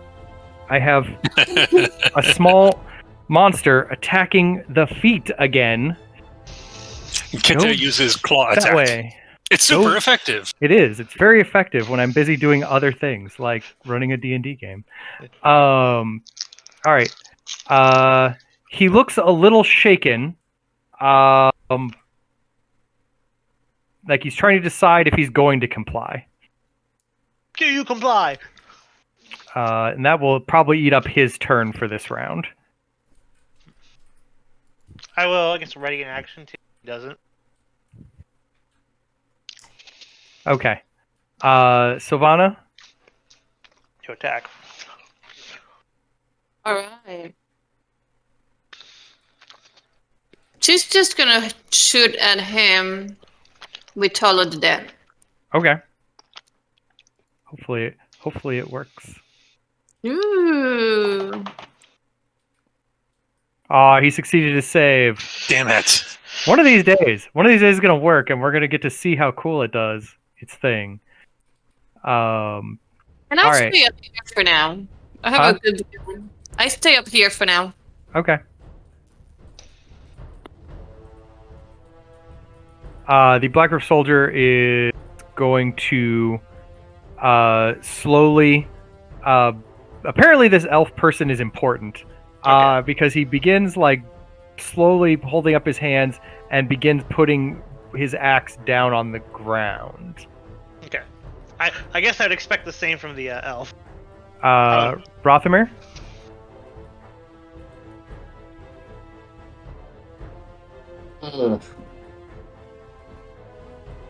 she seemed very tricky. So I'm going to go ahead and cast Hold Person onto her. Oh, that's smart.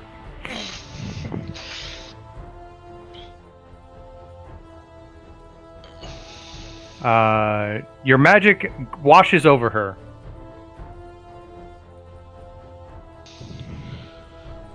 You don't know. You don't think it took hold. Okay.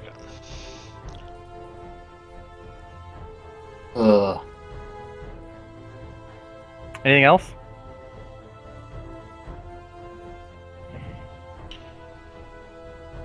I will just kind of keep a watch around on both of them to make sure nothing weird happens. Okay.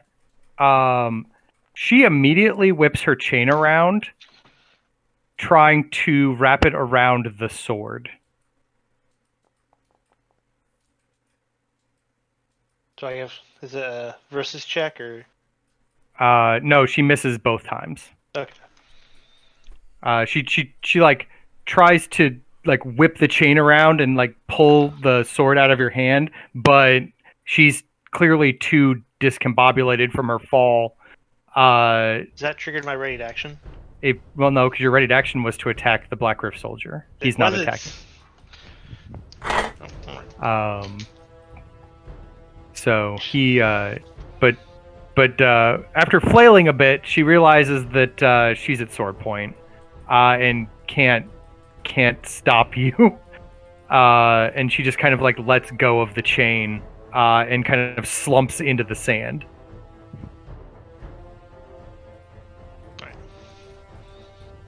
It looks like both people have stopped fighting you. Do you wish combat to continue? I'm good with dropping it.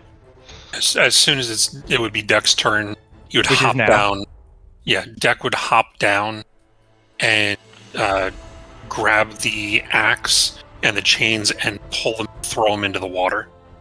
Okay. Make for me a strength athletics roll. Your ways from the water.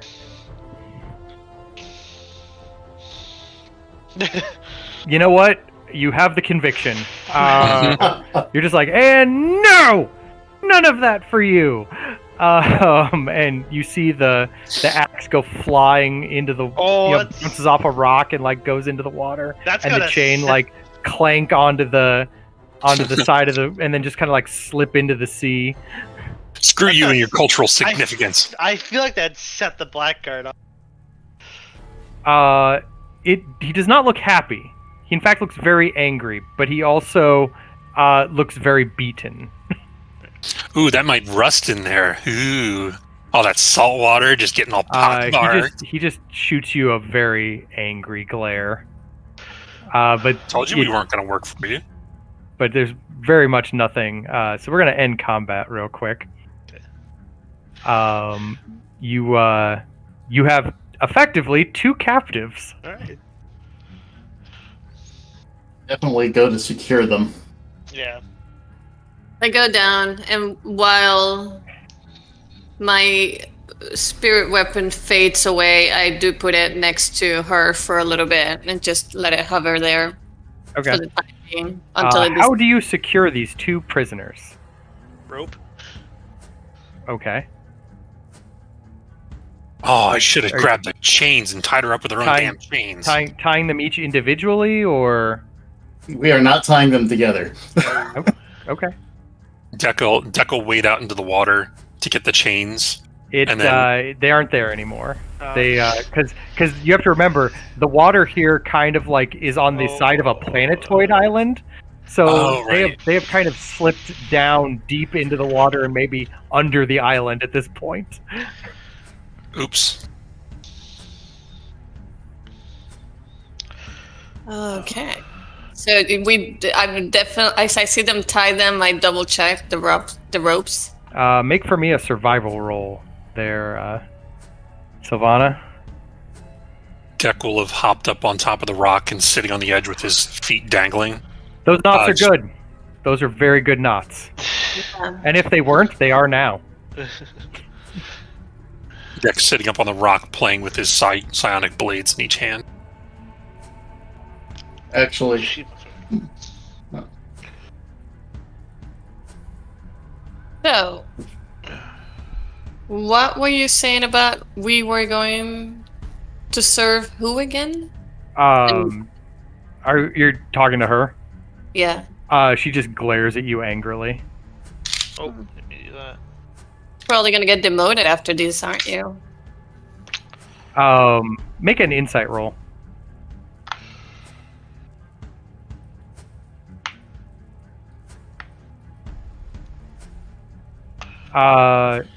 If that hurt her, she's hiding it very well.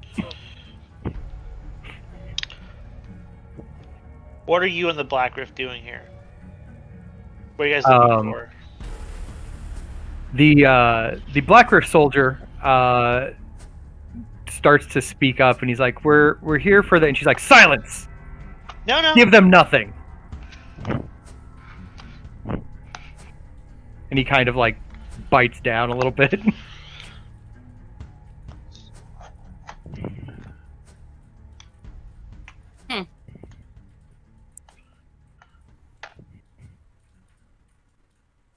It's really nice hair that she has.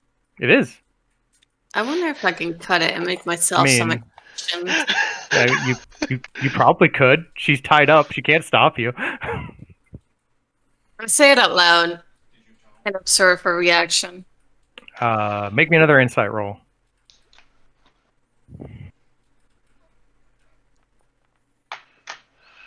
She does not seem to care. At this point, I'm completely relieved I'm not getting to her and just gonna stop trying. Okay.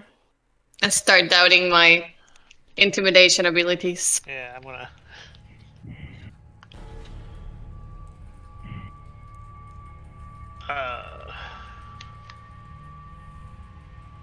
Shit, I'm trying to think. Well,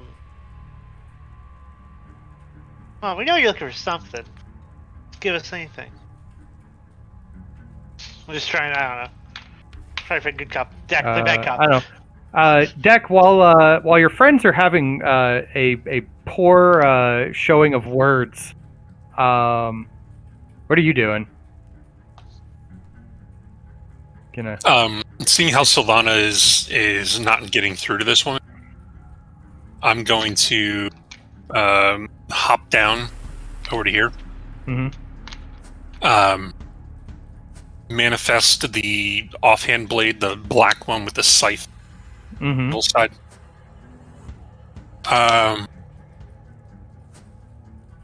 You see, I'm not from around here. And the last elf that crossed me, this is what happened to them, and I'll pull out my lucky foot. And I'll start dangling it over her head. And I'll go, "Do you want this to be your foot?" Make an insight roll.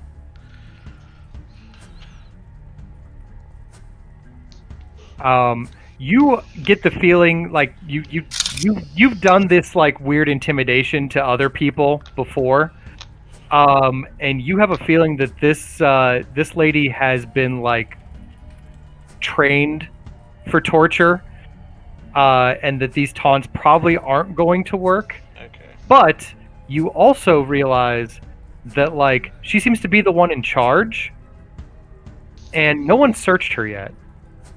Oh yeah.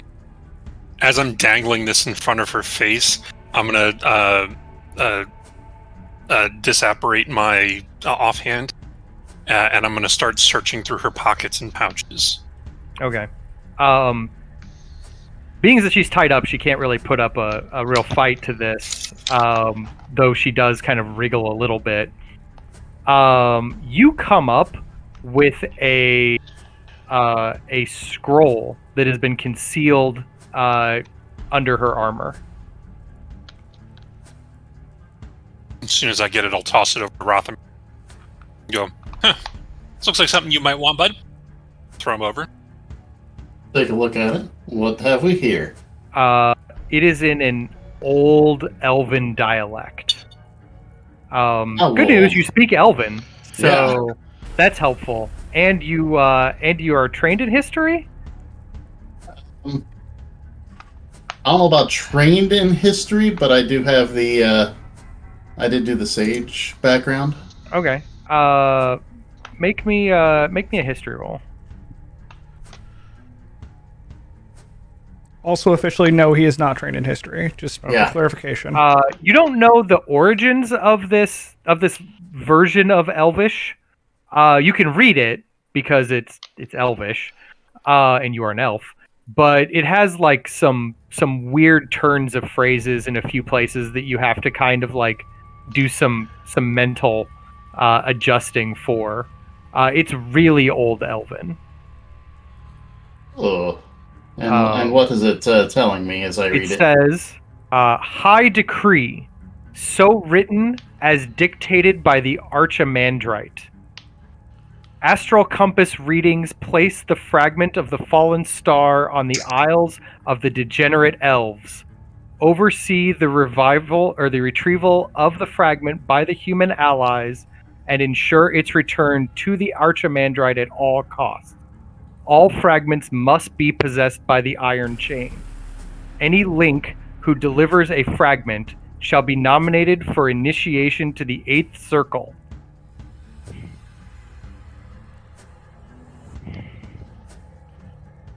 What's, Did you say there was coordinates in it? The There are not I am- coordinates. It speaks of coordinates. Okay. is there anything else that he couldn't read? No, that's all that is written there. Isles of the Desecrated Elves. Huh? Degenerate elves. Degenerate. Oh, sorry. Sorry. It's a degenerate elf. What's a degenerate elf? Yeah. It's one that's still living in their mother's basement at 5. This one looks like one. While Rothimir's doing that, I'll go and search the pockets of this guy. Sylvana, she definitely didn't like that when you said that. You catch like an angry glare. Chain link's been broken. So have we ever even heard that term before? The Iron Chain? No, well, Degenerate Elves, but Iron Chain as well. You've never heard of the Iron Chain. Also, you're not even really kind of sure what kind of elf this is. Because she clearly looks like an elf and talks like an elf, but like, it's like some kind of weird starry drow-looking thing. Who could? Yeah. But that's yeah.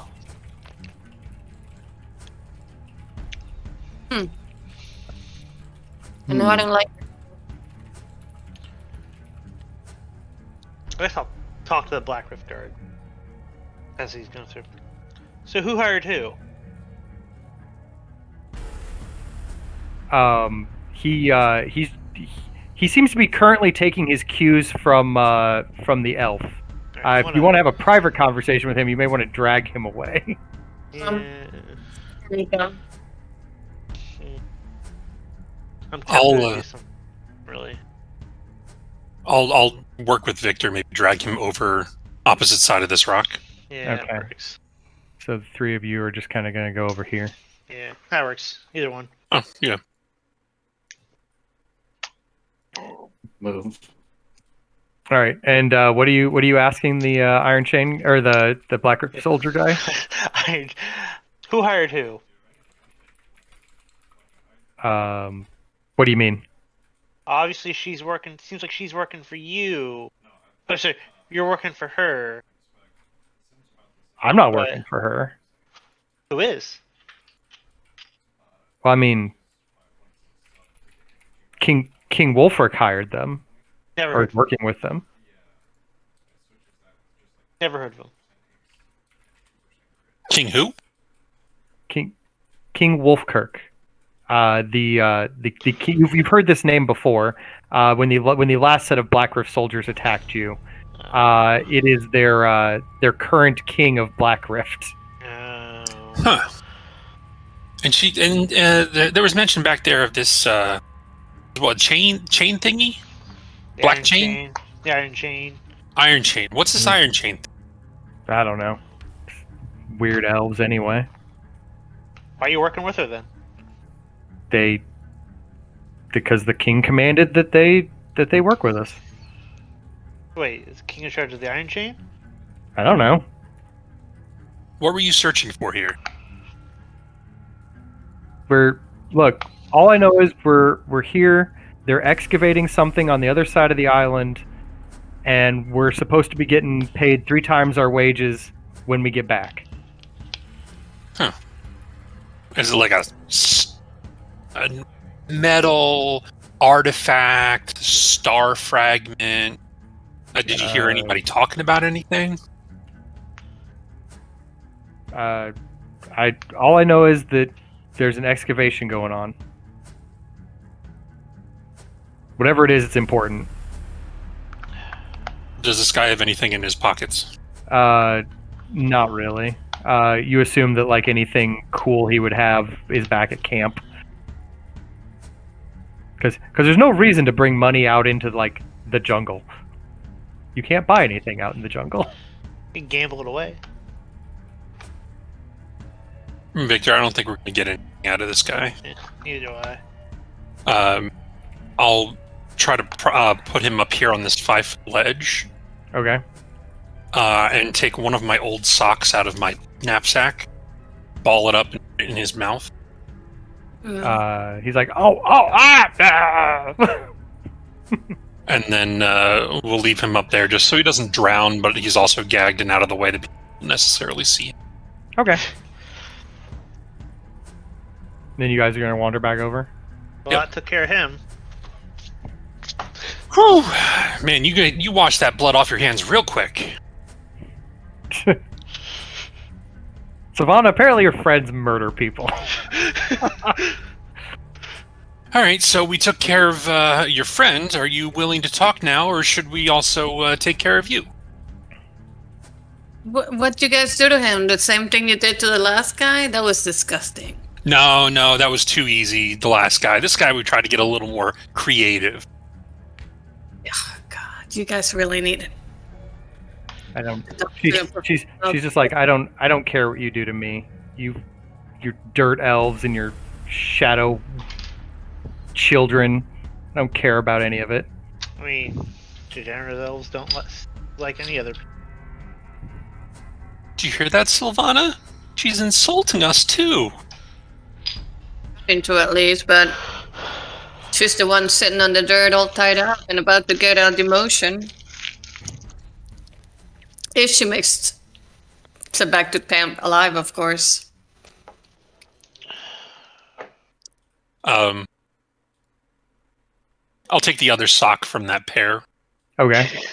ball it up, and shove it in her mouth too. Okay. She's not look pleased. And then we'll Especially put her... since that sock is kind of like got rabbit shedding on it. Oh yeah, Little and it's fur like bits sticking out. sweaty foot stuff. Like Yeah. that's like a week old at least. And then we'll We're up on this rock face. Well, yeah, but like dead center. So that you have to be really far away in order to see her. I'm just gonna drag her up there. Oh, we're talking about leaving her there? I mean, she's Wait. tied up real well. It'll take Wait. a while for them to find her potentially. What do you want to take her with us?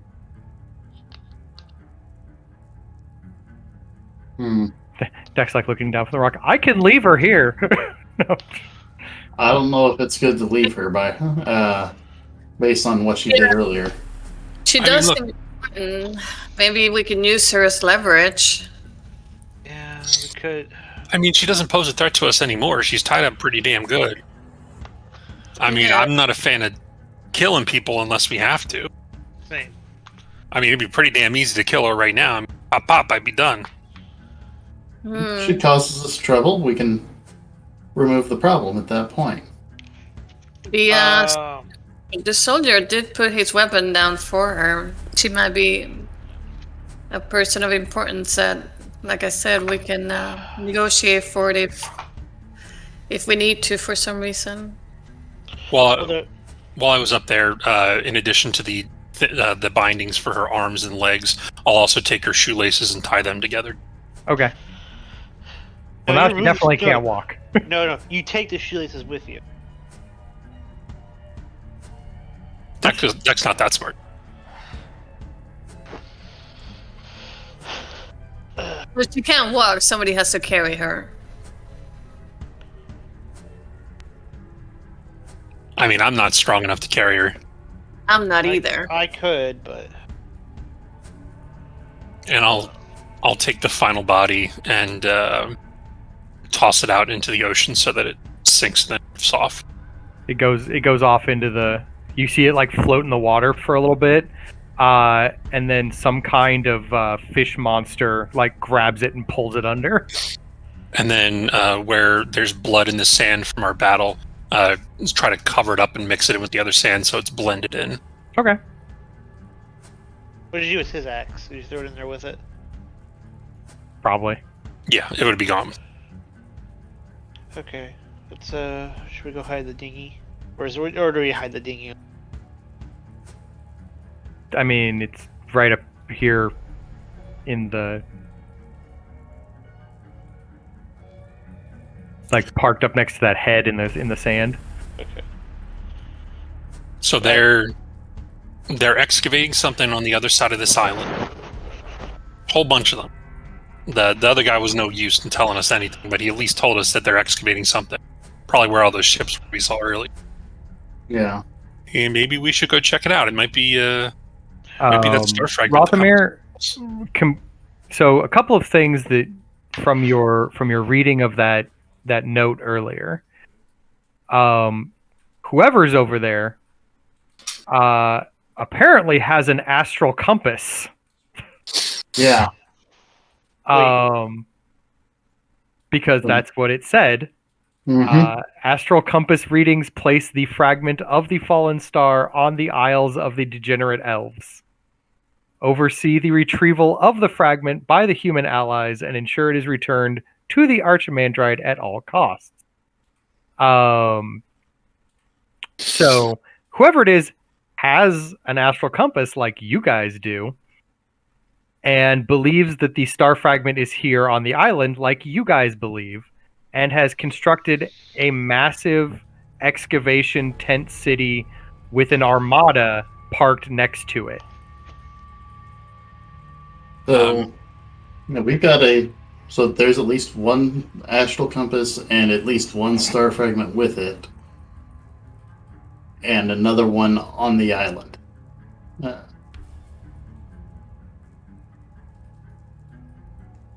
That's two fragments we could get. Is Well, that's assuming the astral compass is here. That's assuming the astral compass is here, but that means there's also another astral compass floating around. Because if you remember, the note said that the astral compass readings place the fragment here. It does not say that they brought the astral compass here. I think I have an idea to get into the camp if you guys really want to go with it. But that's on the other side of the island. There's like Yeah. a volcano and like a whole island between you and there. Okay. And the astral compass seems to be pointing like toward the volcano. Oh, Let's Excited. if we can avoid that camp, that would make life a little easier. What was on this island that we were going for again? the star piece fragment and the. This is where. Shirak. Shirakim. Magnus like pipes up. It's Shirak. Yes, that one. Shirak. Tell them it's Shirak. Magnum says it's Shirak.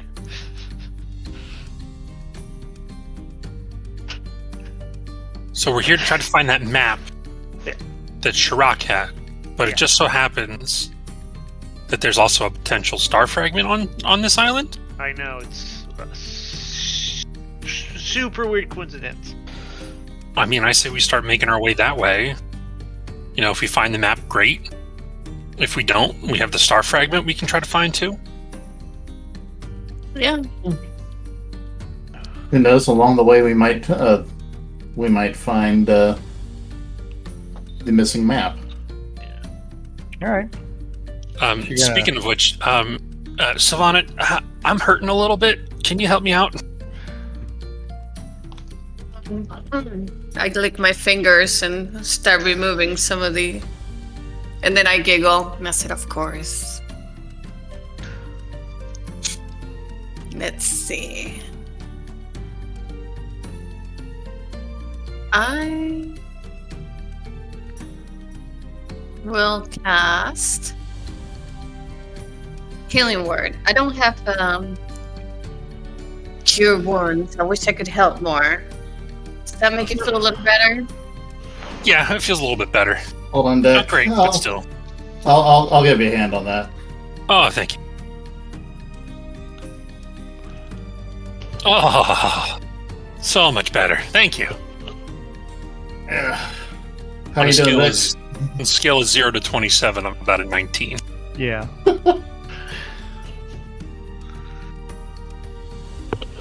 Okay. I guess we'll make our way to that volcano. Is that where you're headed? We should. I mean, yeah, it makes sense. No reason to go to the encampment unless we have to. Okay. So you head off into the jungle, in hopes that you will solve your problem before an enemy solves it for you. Yeah. Move you to the first of the jungle maps. Spooky. There's a trail here. That's weird. I mean, people lived here before, Degenerate elves. as evidence, and apparently lizard folk that worshipped elementals. We talked about this Oh, earlier. that's right. Yeah. Anyway, as you're kind of moving your way through the jungle path, the first of interesting things that kind of catch your eye, a group of broken buildings of odd construction around a sand bit here off to your left. This right here. Yes, this right here. Huh. Needs to be architecture. There's one. Go ahead and check it out real quick. So I'm kind of curious.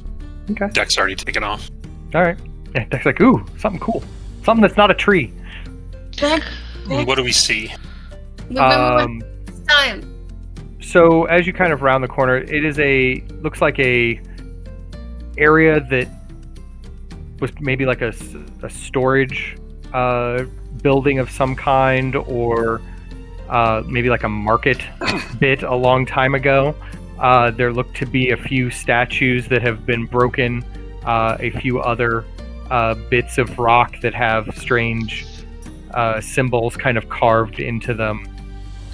But otherwise, the ground is like a fine sand here that was probably a long time ago, pounded a little bit harder so you could walk on it.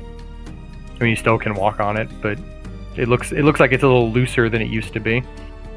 Is that anything of note? From where you're standing, no. Get a little closer. Still no. Okay. Get a little closer. Still no. Get right next to it. Okay. You kind of look at the pillar thing that has a bit of broken pottery or some kind of art object on top of it.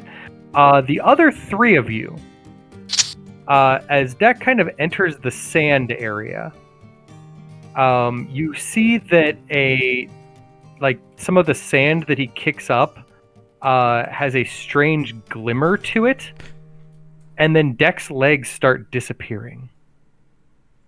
No. Well, Deck, Yeah. we need to get you out of there. Deck, come back. Why? Look at there's a piece of pottery up here. Yeah, you like I can reach get up it. and like you're trying to get like this piece of pottery. Your feet. Deck, What's- look at your feet. Where do my feet go? You look down. You are currently feetless from the like thigh down. Does it feel funny? No, My feet are just gone. like they're still there. You just can't see them. They're invisible. Dude, my feet are invisible. Hold If on. I s- Invisible? Are his feet invisible or are they buried? Right, No, that's no, my no, he's standing. Like he hasn't gotten shorter. Oh, we've just been Um, seeing his feet vanish. Yeah, I just look like a torso. yeah. Now with he's no- he's starting to become like a floating rabbit torso. If I step off into the grass, does anything change? No. Brush off my legs. As you brush at your legs, you see little glittery bits kind of float in the air, and your fingers start to like turn invisible, but the leg bits are like starting to become visible again. Whoa, this is like invisible powder. Oh my That's so God. cool. I want to go and pick up the like just my fingers on the ground and take a closer look at it. Like, You kind of run your hand in the sand. Parts of the like some of it, nothing happens, but like in other areas, almost like veins of this glittery sand is mixed in with the actual sand pile, and as you run your hand through it, like your hand just starts to turn invisible. As soon as Deck realizes what it's doing, they're gonna find the patch that has the most of this glittery sand and roll all in it, cover my face, my ears, everything in it. Seems to be this area here, this slightly darker area. I'm gonna observe from the distance for now. So you're gonna Oh, so this Deck, area are- right are you- over yeah, that area right there. Gotcha. Yeah, so Deck's gonna be rolling all around in it, giving himself a dust bath like a chinchilla. Okay. Does he disappear? He is beginning to. I don't like this. It'd be so much harder to keep an eye on him. That's the point. Deck, you have enough. You have enough on you. I can't see you. Come back. Ah! Oh, what's happening? Deck, all of a sudden, you feel a bunch of things start biting you. No.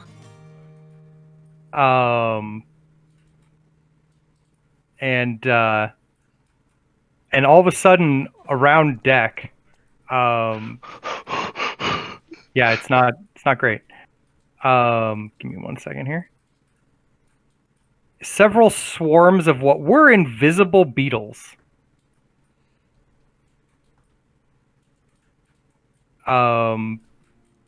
Appear, crawling all over him. He seems to have disturbed their nest. They didn't know that they were invisible, and he didn't see them because they were invisible. Let us roll some initiative real quick as Deck has disturbed the invisible beetle nest. They're now visible beetles.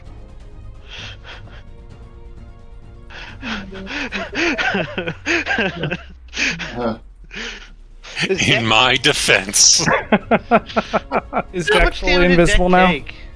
Huh? Is Deck fully invisible? Yes, Deck is currently invisible but covered in beetles.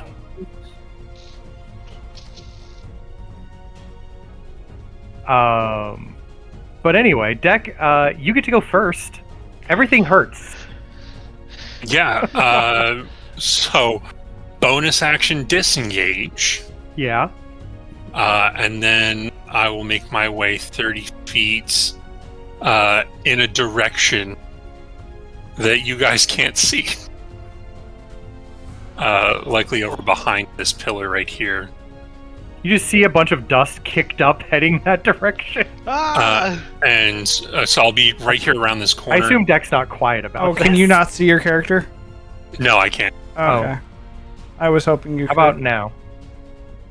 Wait, No. sorry. How about now? Yep, I can see him. There you go. So I'll move there. And I will hold my action until one of my allies is within 5 feet of Okay. already in that side blade. Okay. You all see like a bunch of dust kicked out. Are you making any noise? Like as you're like, are you just like quietly limping off that way? I imagine that you would have seen footsteps going as Deck was running away. And probably going, ow, ow, fucking bugs, Yeah. ow, jeez. He's over that way somewhere. Victor. In behind your ear, you hear Magnus, and he's like, "Oh man, invisible bugs. That's like treasure hunting 101. You never mess with invisible bugs. How do you know if they're there? That's why you don't mess with them. They could be anywhere. Is this a swarm or? This is a swarm, yes. Okay. There's no point. I'm trying to shove it. So now that he's within 5 feet, my side blade would go off. Okay, we will. Let's see his resolved, and did not work so well. You can go ahead.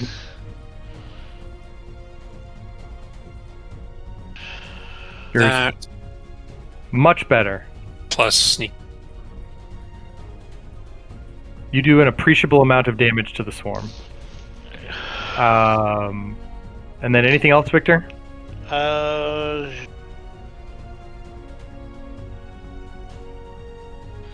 Nothing else I want to do. Okay. I don't think you can shove a swarm. Rothamir. You can't meaningfully shove a swarm. Yeah. I doubt I could meaningfully hit the storm with an arrow either. I mean, you can. It's weird. You just threw a dagger at one. I think you can shoot Yeah. a laser at them. Pew pew. You skewer them with the arrow. Yeah, we'll try to get Rothamir over. runs up. Thunder wave. That's Pikachu! No. Did you see? While I can do that, I wish to not make the noise on the island. I mean, that's fair. Like 300 feet. But we'll go ahead and make a arrow shot at this one. Okay. Oh. I Don't do attempted well. to at least. Swarm. Yep. Savannah? Look at the boys playing in the sand. And I say, come on, guys, we're wasting time and resources. Leave those crabs alone. Let's get out of here. Leave those dirt crabs alone. Alright, so Savannah's like, this is dumb. I would like to not be doing this fight. which is a solid, smart move. You mean rolling around in the magic dirt wasn't a good idea? It was not. These bugs are going to begin kind of moving this way. This swarm is going to just move over that way because they're just a swarm of bugs, and the thing that they were chasing after they can't see anymore. And the final swarm has found a target, and that target is Victor. No. But no. Victor's too armored for these No. bugs. So back at the top of the initiative chain, Savannah has been like, "Hey guys, What's this? maybe we shouldn't do this." Deck. Do the beetles know where I am? Like, would I get? They are currently like spreading out in the area, but they don't know where you are. Okay, so the one that I'm currently targeting, would I get advantage on the attack? Yes, but then once you attack it, you'll become visible. Yeah, I get it. I will say he already did make an attack. I know, but he was still kind of like dealing with the invisibility from before. Okay, So you missed your attack, but are now visible. Is the well, they know where I am. I'm still invisible. right? So I'll do the offhand attack just for gits and shiggles. That one connects. And sneak attack. Now you are visible. For additional 5. All right. And plus the additional 3 on the offhand. And then... Yes, and then Victor... oh, wait, no. Dak, are you doing anything else? Yeah. Peace the F out. I'll come up next to Sylvana and go, hey, I'm right here. Let's go. He startles me. Oh, no, he's visible now. Oh, then. He hit with an attack. That invisibility ended. But Then like the I'd be- dust would still be covering me, so wouldn't I still be invisible? It is effectively dust of disappearance. Oh. Well, sting. So you have retreated slightly to make a getaway. Victor, it is your turn. Oh. Shit.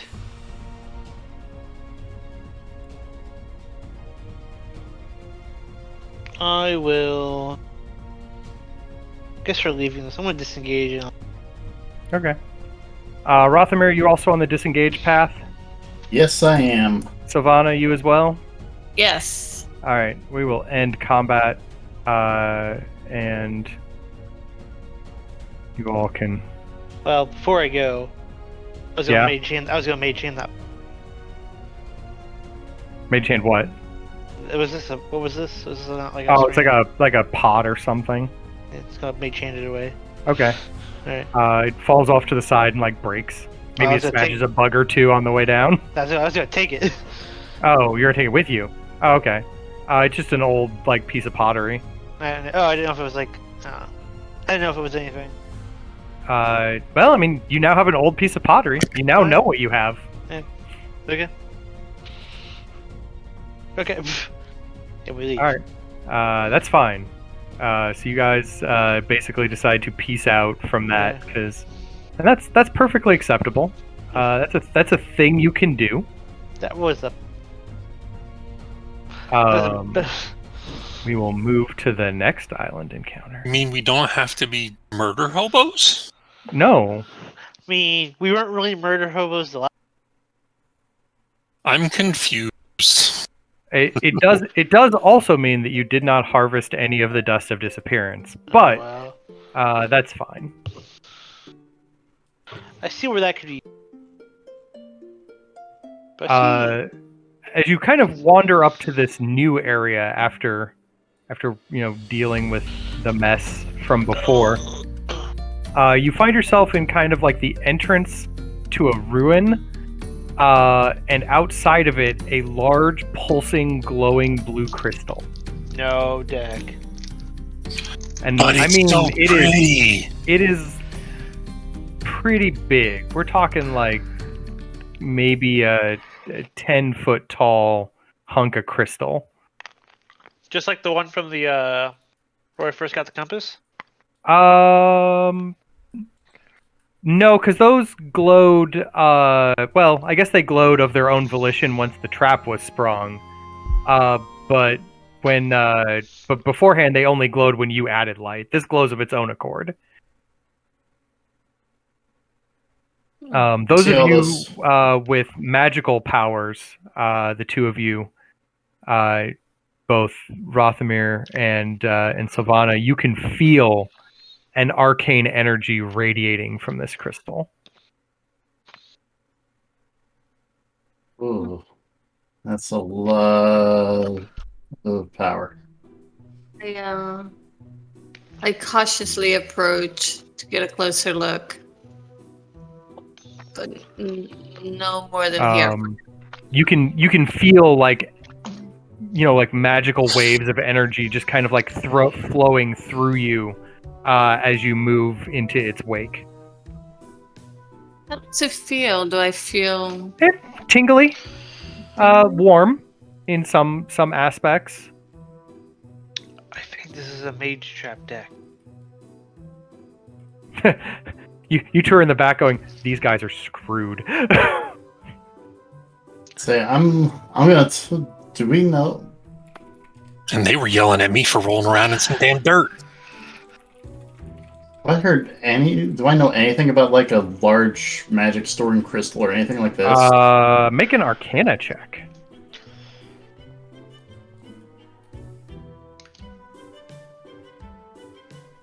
So this looks like a some kind of crystal that has been storing arcane energy.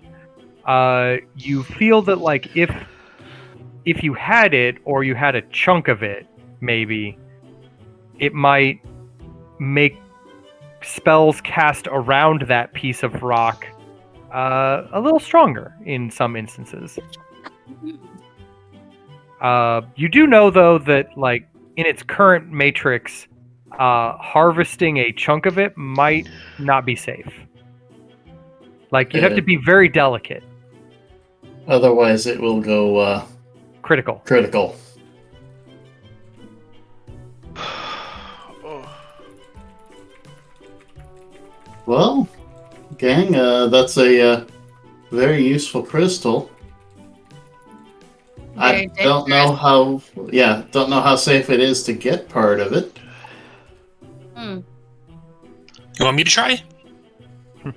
Deck's like pickaxe. Okay. Uh, I have a couple of shards that I have picked up. Just out of curiosity. Oh, your little quartz shards, your little marble shards Yeah, well, the shards that I have picked up from from the other one. If you like hold them out in your hand, as you feel the waves of magic, they like glow slightly, but then like fade about as quickly. I put them in my hand and I cautiously approach, unless anybody stops me for for being. It's almost like little fireflies, little colorful fireflies in your hand. Um, I touch the crystal with my crystals and see if somehow the magic of the crystal transfers to mine. I don't know why I feel the urge to do this.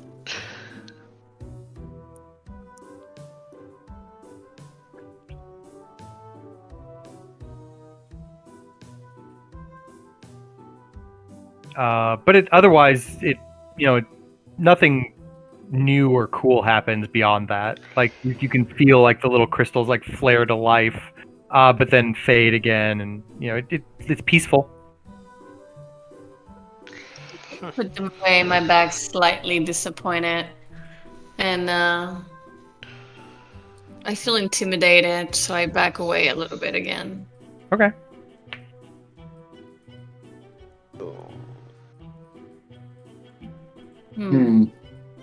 Maybe we should press on. I'd I like to know. want to try an experiment. Deck, how bad did those bugs get you earlier? Ow. He's like still picking off like bits of like mandible that are stuck in his fur. Deck, come on over here. I want to try something. Okay. Gonna get do I think we're close enough within range of the crystal to do its thing? Yes. So I'm going to cast Cure Wounds on him.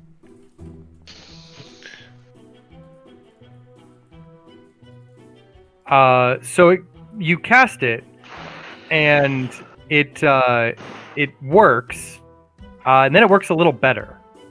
You get an extra 2 damage, or not extra 2 damage healed, from the power of the crystal. But then, as the magic kind of leaves you, Rothamir, you like it feels weird. Like maybe you didn't appropriately plan for this energy from the crystal kind of adding in, and the magic disorients you.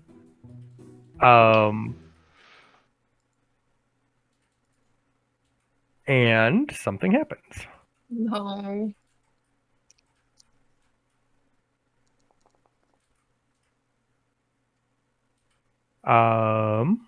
I take that back. You only feel weirdly disoriented. You feel basically the 4th level confusion spell has been cast upon you, and or at least in happens upon you, and but your mind is like swimming with like basically overexertion. Almost it feels like almost like a heat stroke, but magic related.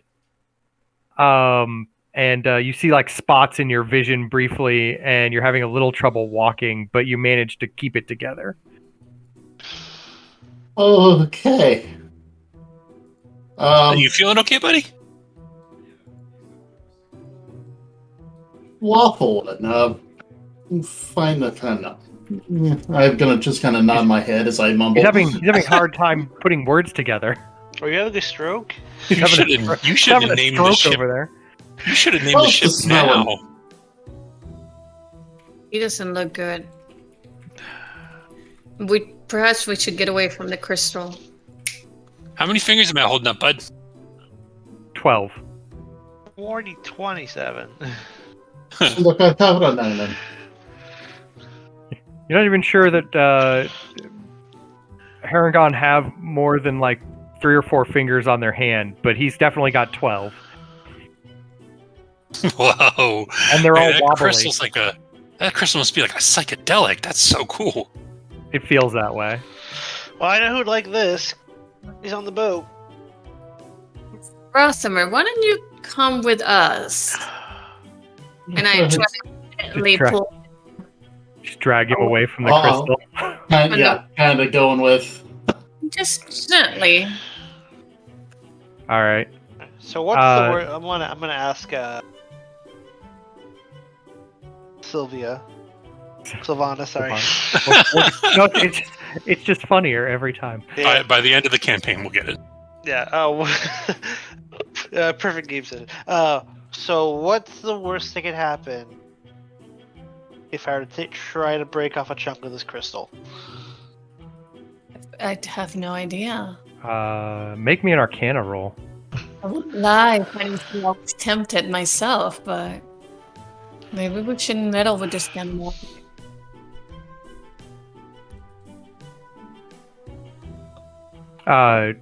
Savannah, you can make an Arcana roll to answer his question if you'd like, or you can just lie to him. That works too. You can make an Arcana roll if you'd like to know more. So, you're pretty sure that you need to be really strong. So an athletics check of some kind is going to be needed to harvest this crystal. If you fail, there may be some blowback, and if you fail a lot, it may go critical, and there may be a lot of blowback. As soon as she says this deck is going to piece off, peace out all over here, and hide behind this rock. No, Ralpher, look what it did to you after just one spell. I mean, to be fair, Rothamir, you weren't used to it. You weren't planning for it. Has the confusion lifted yet, or? No. I can't remember. It's confusion last hours. I mean, it's like confusion. It's not actual confusion. Okay. I would love. Margot Barkfire. I'm okay. I got this pickaxe. Well, I get this crowbar. Whichever one works better. Rothamir's like, crowbar? I mean, if you feel you can. I'm gonna You kind of feel it. wander. I'm just gonna kind of wander away. As you kind of move away, the confusion begins to lift, and kind of your head kind of clears a little bit. You can It still feeling without. you're feeling a little bit better. I want to not experience that again. So don't mess with it.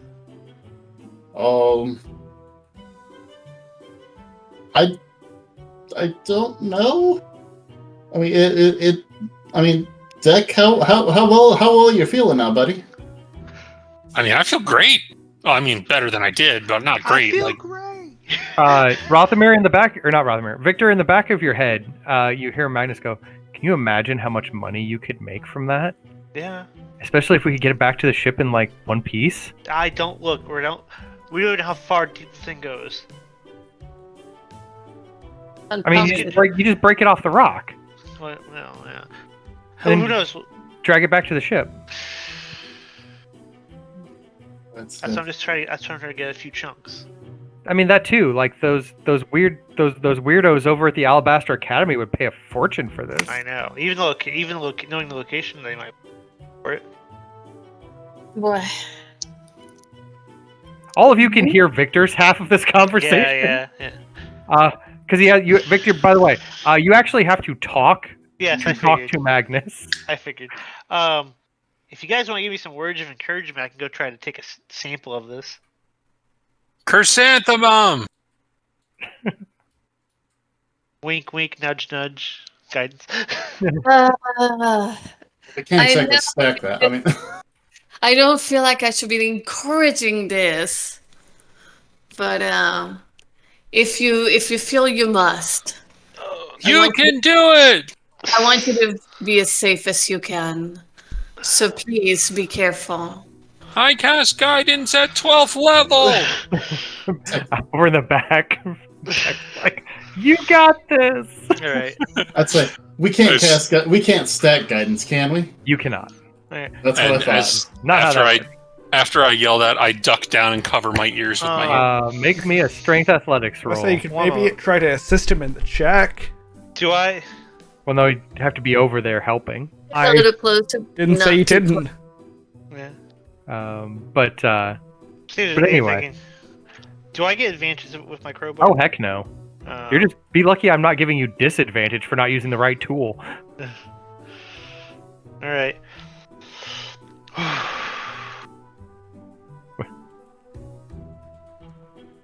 Well, there's that. What'd I roll? A 10. Did I roll a 10? Rolled a 10. I'm showing your skill check is 1 plus 3 plus 2 plus a d4 is 10. Okay. So you give it a swing, and a crack of force energy blasts you for 4 damage as you kind of hit it at an inopportune crack. Is there a crack in there? Oh yeah. All right. You made one. All right. Is this the Party Does Stupid Shit song? It is. Gotcha. No, this Okay. is actually Cendrail's music. Yeah. Okay, gotcha. So close enough. One more go at it. All right. Here, before you swing, Oh. try drinking this. I toss him that black potion, or the blue potion.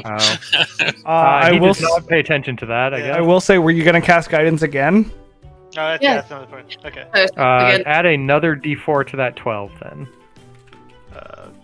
I got it. There we I go. got Even better. I got my mine. Congratulations, 16 is the correct answer. And you crack off a nice like softball-sized chunk of this glowing rock. All right, I'm gonna put it in my bag. Okay. That should be enough. You see a few hairline fractures beginning to form around it. As it just explode like this. Oh, and it hasn't exploded yet. Yeah. How long do you stay here? I mean, You just keep watching the fractures form? no. Of course not. Run. Yeah. Okay. 1 second. Let me activate my character. Yeah. I'm going to join deck over here. Yeah. Hi. Run! Hey, how's it going over there? I didn't hear anything. I'm gonna get away too. All right. No, it sounds. Victor, how do you feel? Anything? I mean, I think the energy sort of punched me in the chest, but other than that, I'm fine. So, from here you can either wander into the jungle more or go through this passage to the north The and thing. see where it leads. Sounds Passage. like Passage. yeah, I'm good for the passage. Okay. Does our companion have any guidance, any advice to? Oh yeah, Oh, Well, you're gonna ask yeah. Magnus Yeah, what do you know about though? You know anything about those supposed to be on this island? Anything at all? Anything about this island? like anything, any helpful advice? I know a lot of things. You're about to go into what looks like a dungeon. Keep Well, I keep can an eye out for tell them. traps or something. All right. I will look for traps. He says it might be a dungeon or it should be a dungeon. I I don't know. mean, looks like one. Let's say, how long have we been wandering through the jungle? A couple hours. Okay. Take a short rest, maybe. Might be a good idea. Okay. You guys want to take a 1 hour break here in Yeah, front of we're- the passage? Yeah. Second one, come back on a short rest. Maybe Alright. go outside and hide. I mean, nothing's going to attack you here. You're fine. Oh, okay. Alright, I'm going to before I go. I'm going to use my. Yeah, I'm gonna use my hit die as well. Oh no, my second one. But I do gain. I will use the hit die though. All right. You guys take an hour breather. Get rested up a little bit, and then kind of steel yourselves for going into the passage to the north. And I will expend this. Spend my.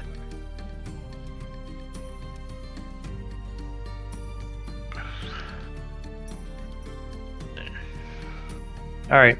As you get all rested up and head in, it's a dark passage. So good news. I'm sure one of you has a torch. It's not that big of a I have a bullseye or the lantern. It's not that big of a deal. This is less a dungeon as it is what looks to be some kind of maze-like passage, but it's for pretty like single corridor. It's not. It doesn't branch out at all. It just kind of like wiggles through the mountain for about maybe 10, 15 minutes, and then you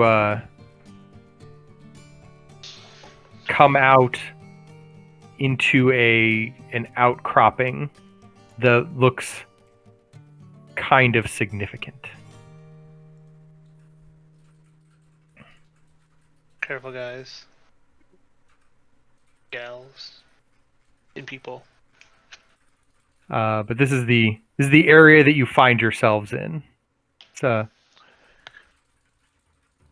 sun. There isn't really a sun to speak of, but the light from the star above that's closest to Garden catches just right between the steam clouds, kind of giving this area a nice, healthy glow. There are 6 stone pillars pointed at an angle toward a central rock, with a set of like small stones kind of circling it. Off the side of the ledge, you just see the forest down below. A lot of mist enshrouded the area.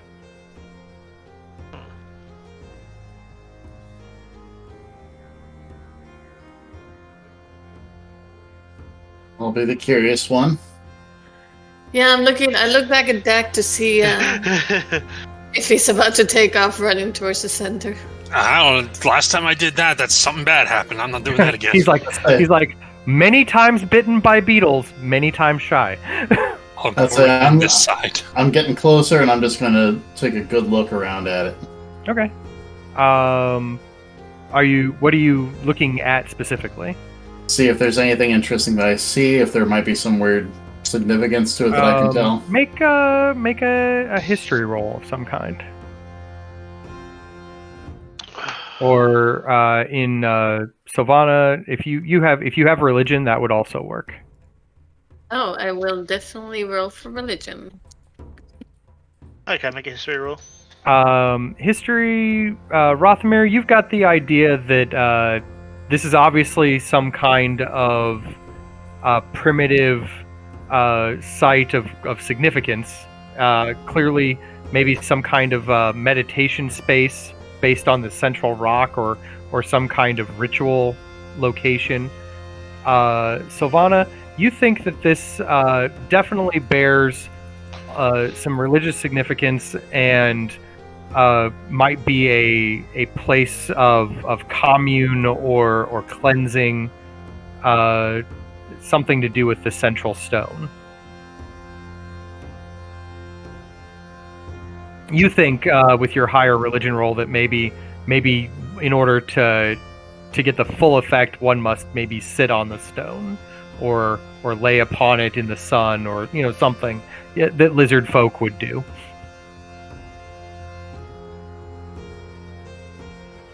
I wonder. I think I remember seeing something similar to this a long time ago. And I feel compelled. And I go to the stone. Okay. And I sit on it. It is warm. A nice warm rock. Smooth, comfortable to sit on.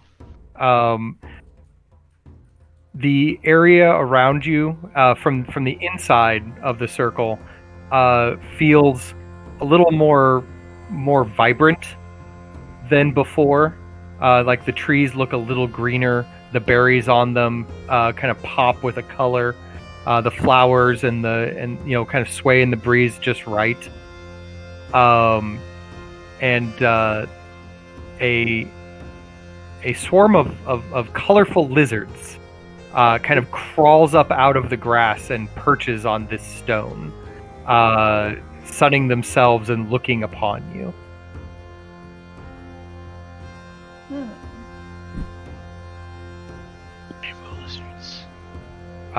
Another set crawls up out of the grass over here, doing the same. Do they look like they're bothered by my presence? At the moment, they do not seem bothered by your presence. They seem peacefully, just slowly crawling up out of the grass, in the trees, and just slowly, kind of taking positions on this stone ledge that looks upon you. Do the rest of us notice these lizards? Oh yes, you all see these lizards. It's very making obvious. Sure. We're talking, bright greens, oranges, reds, whites, blacks with crazy spots, striped lizards of like a red and white variety, just a mass of colors, climbing these stones and sunning themselves and kind of gazing upon Sylvana in the center. It is a weird experience, honestly. Sylvana, don't make any sudden movements. I'm slowly backing away from the stone, if they let me. Deck readies one of his side blades in his hand, just in case. Okay. Just kind of as you leave the circle, the lizards begin to disperse back into the grass from whence they came. Saval, do it again. I think it's somebody else's turn now. They kind of freaked me out a little bit. I mean, I thought I'd be okay, but... Do you want me to go in there? I'll go this time, or unless you want to go, Victor. Deck, no offense, but I think you've had enough being bait for once today. All right, fine. Go on ahead, Rothamir. No, I don't think. I'm not really one with nature. Okay, so I'll go and quietly sit upon the stone. As you sit upon the stone, again, much like Sylvana, you see the colors here become slightly more vibrant. And again, the lizards begin crawling out of the grass and just kind of slowly taking their positions on the stones, sunning themselves in the looking at you, looking at them. It's a very peaceful and idyllic feeling. I'm just gonna sit here and see what happens. How long are you gonna sit there? At least 5 minutes. Yeah. 5 minutes. It's a very peaceful, meditative 5 minutes. Calming. You can kind of hear the thrum of the wilds, and the lizards are kind of like making weird little chirping noises amongst themselves of contentment. While this was going on, was there any other movement around the circle? Nope. Maybe try asking them a question, Ron. I don't know.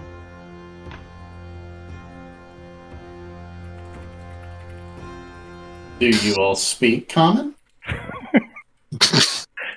Like, lizards, do you speak common? Like, You know. They do not respond, for they are lizards. right. Yeah, I kind of look over at Victor. It's like, I don't speak lizard today. I So- start for memory to see if I remember anything else about this kind of ritual.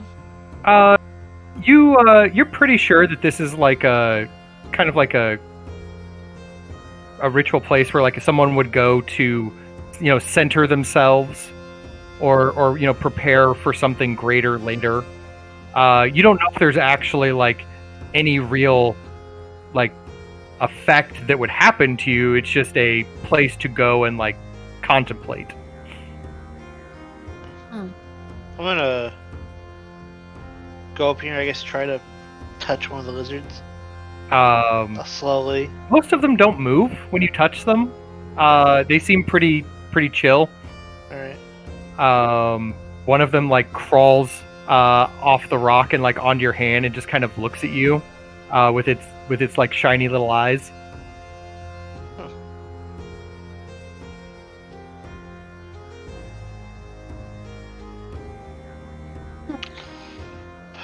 Don't hurt it. I do not intend to. I'll send them back down. Okay. Right. Yeah, after a few minutes, it just seems like a weird, peaceful thing that you have found. Alright. It's enjoyable. Mm-hmm. Very.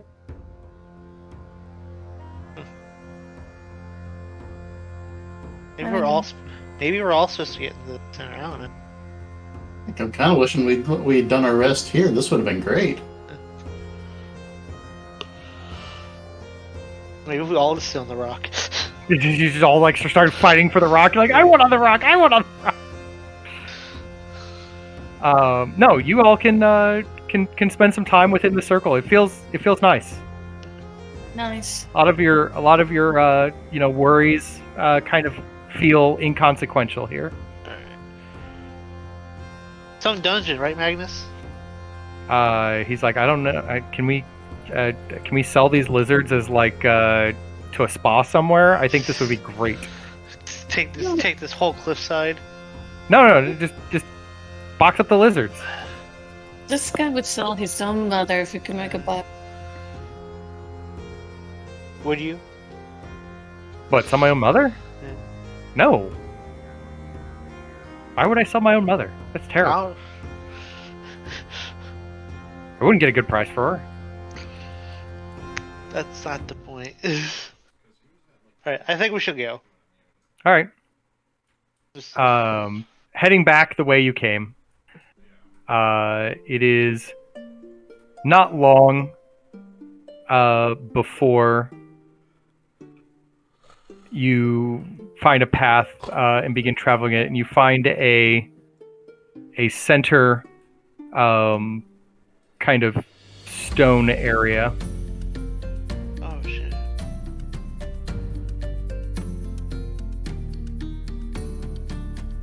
Get to where my encounter notes are for this one real quick.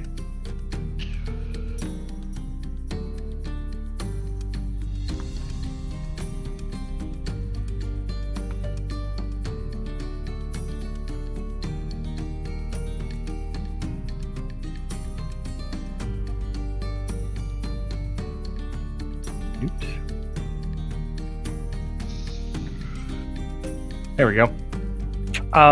So as you're kind of like wandering, you find a pit that seems to have been like a sinkhole that is opened up in the ground, kind of in your path. Suspicious. Or maybe some kind of like old pit trap or something. Or mouth. I mean, or mouth. There's only one way to find out. Let's feed it. Quick, go get the lizards. No. We go back for the Blackrift soldier. That's like several hours back the way you came. I'm We're good. not throwing the lizards down there.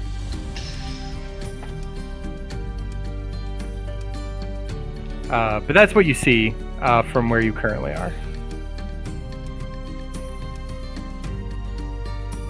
I guess I'll do what any good explorer. Pick up a rock, toss it in. You gotta look down before you toss it in, or you just picking one up from the side and just be like, Yeah, let's look down. it's up to you. You pick up a rock and you're like, I'm gonna toss this in, and you go look down. It looks like it's about a 20-foot deep pit trap of sorts, or at least pit. It is definitely a trap, as at the bottom are a bunch of long bamboo spikes that have been put in there. Sprawled within those spikes is the body of what looks to be a long-dead half-orc. Moldy, mostly decayed, has a large leather satchel that is in the grip of the skeleton. On the sides of the satchel is a skull with a pair of crossed like clubs. I'm gonna. When you see that, Yeah, him. Magnus is like, "It's Shirok! He should fell. I'd know that symbol anywhere." How deep down is it? 20 feet. Right. Sounds like a job for Mage Hand. Okay. No, Psychic Mage Hand. What I need from you is a sleight of hand roll to do this delicately. Is this something that I could? Do you want to use my stat for? Sir. Your what? Do you use my casting stat for X? Yes. Use your casting stat for it. Okay. This is just this plus 1. Okay. Did you succeed the difficulty? I guess. You got a 16. A 16 is good enough. So Okay. you kind of send your mental powers down there and get a hold of the satchel and pull it out. And when you do that, like bits of the skeleton like crack and fall, and you see it kind of fall into the spikes below, and you hear a lot of like hissing and writhing down there, as there are a bunch of like snakes, a bunch of like weird colored snakes that are swirling around down and under the spikes that you didn't see before. Huh. But yeah, you got a satchel. It's moldy and very, very easy to break open, as it's mostly held together by dreams at this point. Alright, so I'll undo it. What's the weight allowance of your mage hand? Your psychic mage hand? Well, it's as Mage Hand, so 10 pounds? I think it's 15. 15? Okay. That's the wrong one. It is 10 pounds. Okay. As you're pulling it up, the bag begins to tear, and you see a few belongings begin to like fall out of it into the snake spikes below. I'm gonna name off some things, and then you tell me if they're important to you. It looks like there's an old spyglass, a kind of like rolled up bit of paper,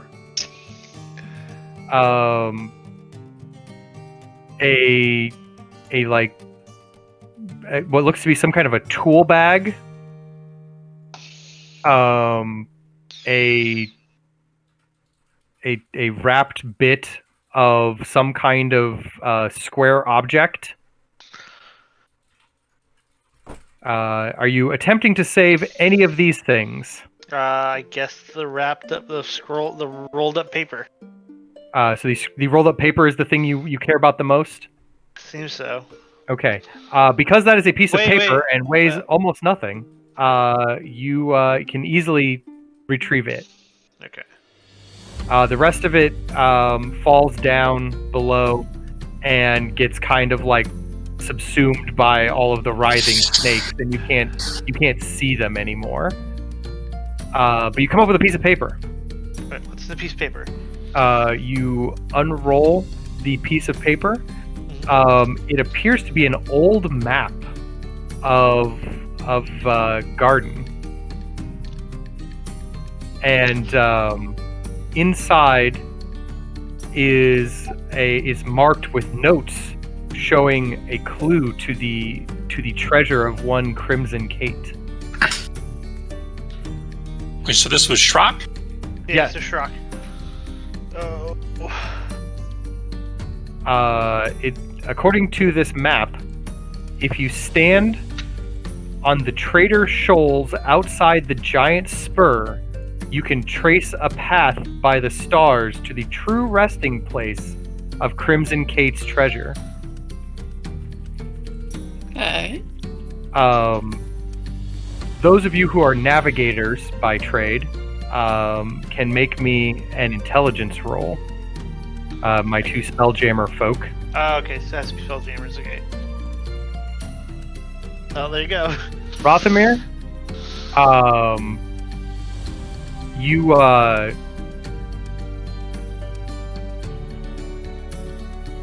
so Rothamir, as you are kind of going through what you heard, you recognize the terms, the shoals and the giant spur.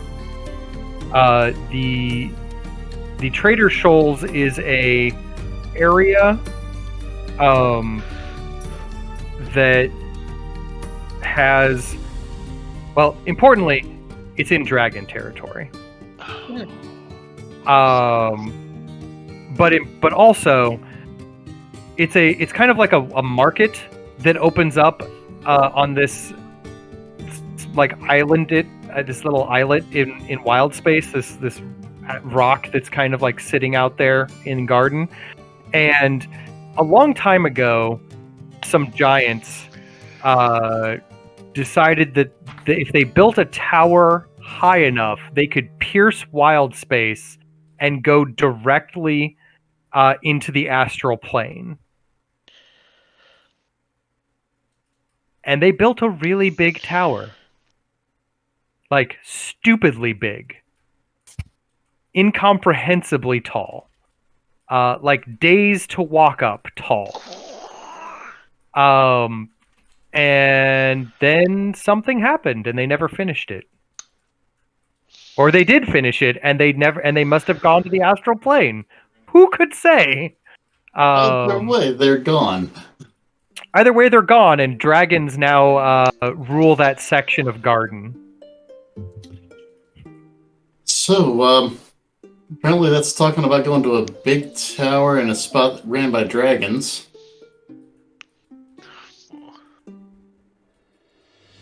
So that'll be interesting. Magnus is like, oh man.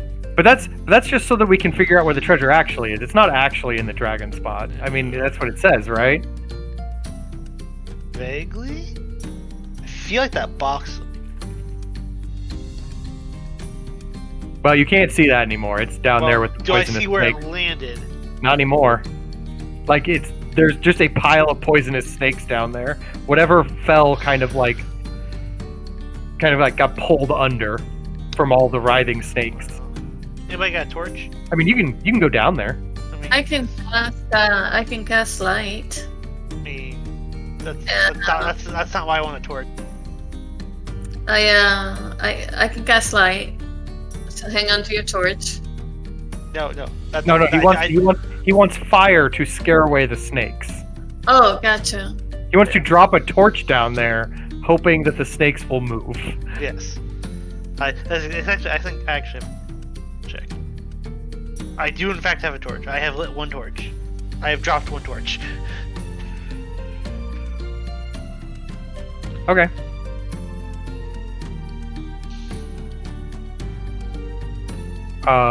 These snakes hiss angrily and move away, revealing a bunch of dead bodies, skeletal parts, and a wrapped, squarish box. Wow. Small. Mine mage and hand up if I can. Alright, I need a sleight of hand roll for you not to destroy this box, for it is It is some delicate. very sad. given guidance on. I mean, I think so, yeah. Well, if so, I'm gonna go ahead and do that. So, Victor, I really want to take a look at this box. So, concentrate. Good. I'm right. So whatever I roll plus 1 again. 13. So the box, 14. The box, the wrapping on the box tears, but you manage to get the box out. Okay.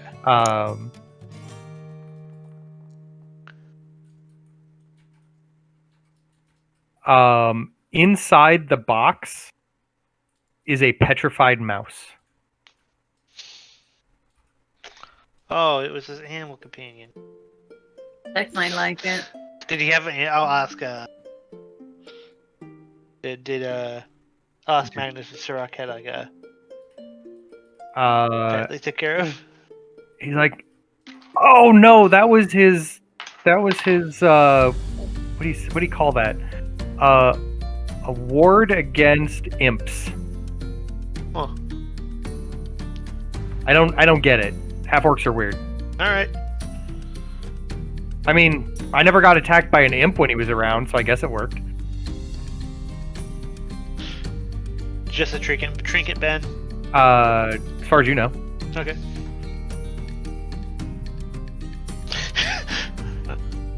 I mean, it could be a ward against imps. Yeah. It'd just be a nice box. This is a nice box. The box is not nice. The box is like old, beat up, and like falling apart. Okay. So I'm trying to remember what else fell. It was the paper. It was the box. And it looked like a bunch of like an old busted spyglass and like some other stuff. Like most of the other stuff looked like it was junk. Okay. So I grabbed at least one of them. All right. You found a map and a mouse. All right. I will roll up the map, put it on my person. I'm trying to keep the stuff that's going to spread around in case something happens. Okay. Rothmere, where does the compass point after this? Because we got one objective here done. And take a look at it. All right. So you're taking a look. At this point, the compass. You're kind of like near the foot of the volcano, and the compass is kind of like spinning a little wildly, which probably means that while it's in the right area, there might be a depth issue. Kind of aim it up, aim it down, see if that corrects. You're getting it a in lot any of way. like wiggle. Okay. Well, You think it may be somewhere inside the volcano. afraid to say, I think it's in there. All right then. Into the volcano we go, I guess. That's All right. So you march Yeah. up the side of the volcano. I guess so. Yeah. Okay. It is not long after you head up the slopes of the volcano, that again the astral compass begins to spin all kinds of directions due to the two-dimensional nature of a device versus a three-dimensional problem. But you find yourselves in an area with some kind of weird tide pools that don't belong here.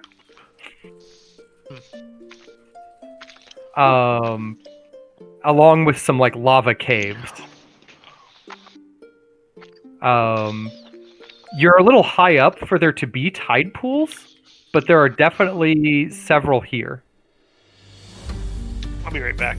I have to do something. Oh. A handful of shallow ones just kind of dot the area in front of the caves.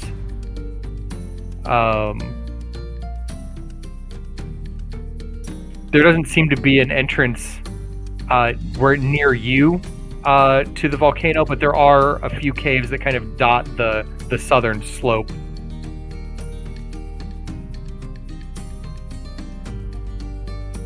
This is not what I expect to see inside a volcano. Yeah, it does look weird for the side of a volcano. Maybe we should go to the... Are there like a lot of footsteps going in one? There are no footsteps that you can see from here. It's just like a sandy bit outside the volcano with these tide pools. There's some floating. There's like some rocks that would make kind of like a little bridge off to one side, or you could walk around the beachhead area, and there's like a little sandy area off to the other side that looks like it kind of swirls around towards maybe some of the caves as well. I say we just cross the rock bridge and go straight in this one. Let's see. Who among you has the highest passive perception?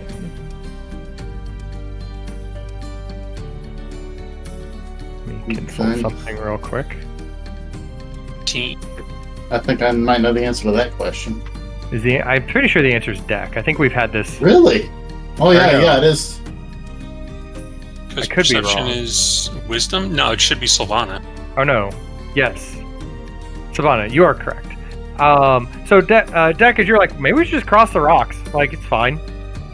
Sylvana, off to the side, near where like the tree line kind of ends, you feel that you are being watched. I turn around. Like you can sense it. I look in the direction where I sense it. It's like I said, there's a jungle line, and there's like some bushes and trees, and you're pretty sure that like right over behind you guys is where this observer is. I feel like we're being watched. Be alert. Should we say something?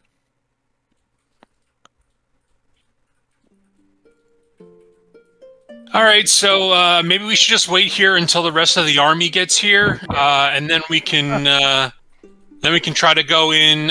What are we looking at? About 100 strong, so probably 2 by 50 should be good. Is that what we're saying? Yes. Yes, exactly. All right. Hey, Victor, maybe you should take the rest from the 50 elves that you killed earlier today. I think that's probably best. Maybe we should just camp out here for a little bit until they get here. That is what is said. Sylvana, you kind of like keeping a sense in that direction. And you're not sure, but you think that the presence has moved on. It works. To wherever it went. You'd have to go like investigate the area to be sure, but You could trick Quackneck. All right, let's go. Cross the bridge. All right. You immediately decide to make a break for one of the caves. Yes. Okay. I mean, that's what Deck does. Deck, as you make a break for one of the caves, a crossbow bolt comes flying out of it, whizzes past you, misses you entirely, but like shoots right like between your ears. Looking that way, do I see anything? The cave is dark, but that is where we will leave it this evening, for it is already nearing the end of our particular run this go round. We will find out what is in the cave and what may befall you here next week. So did everyone have a good time? Yes. For those of you watching at home, thanks for spending some time with us. If you happen to like what you see and would like to see more of it, feel free to send us a like or a sub. We love those. If you are a Twitch Prime subscriber, good news, you have a free one to give out, and if you haven't, please give it to us. That would allow us to do things like this and or more. We have a Discord that you can come and hang out with us at. Our link is there in the chat. And of course, you can watch these either on the VOD later or see some of our other shows on our YouTube channel where we post all these after the fact. Or come, visit us on Twitter, TikTok, Instagram, Facebook, all those fun social places. We have, let's see, do we have a game tomorrow? I believe they're still confirming that, but still confirming? Tomb of Continuation on Wednesday, heading over to Tomb of Horrors. And then next Monday is the continuation of Descent into Avernus. The group just reached the Bleeding Citadel and have caught the first look at the Sword of Zariel. Very exciting stuff happening. So tune in then on Monday. Yeah, and again, I don't think I've said it in a while, but if it wasn't for our showrunner Frozen, this particular adventure just probably would not happen. So again, I thank him for all the hard work that he does to make this stream do what it's supposed to do. Thank you, Frozen. But other than that, thank you for joining us this evening, and we'll see you all later. Keep looking at the stars.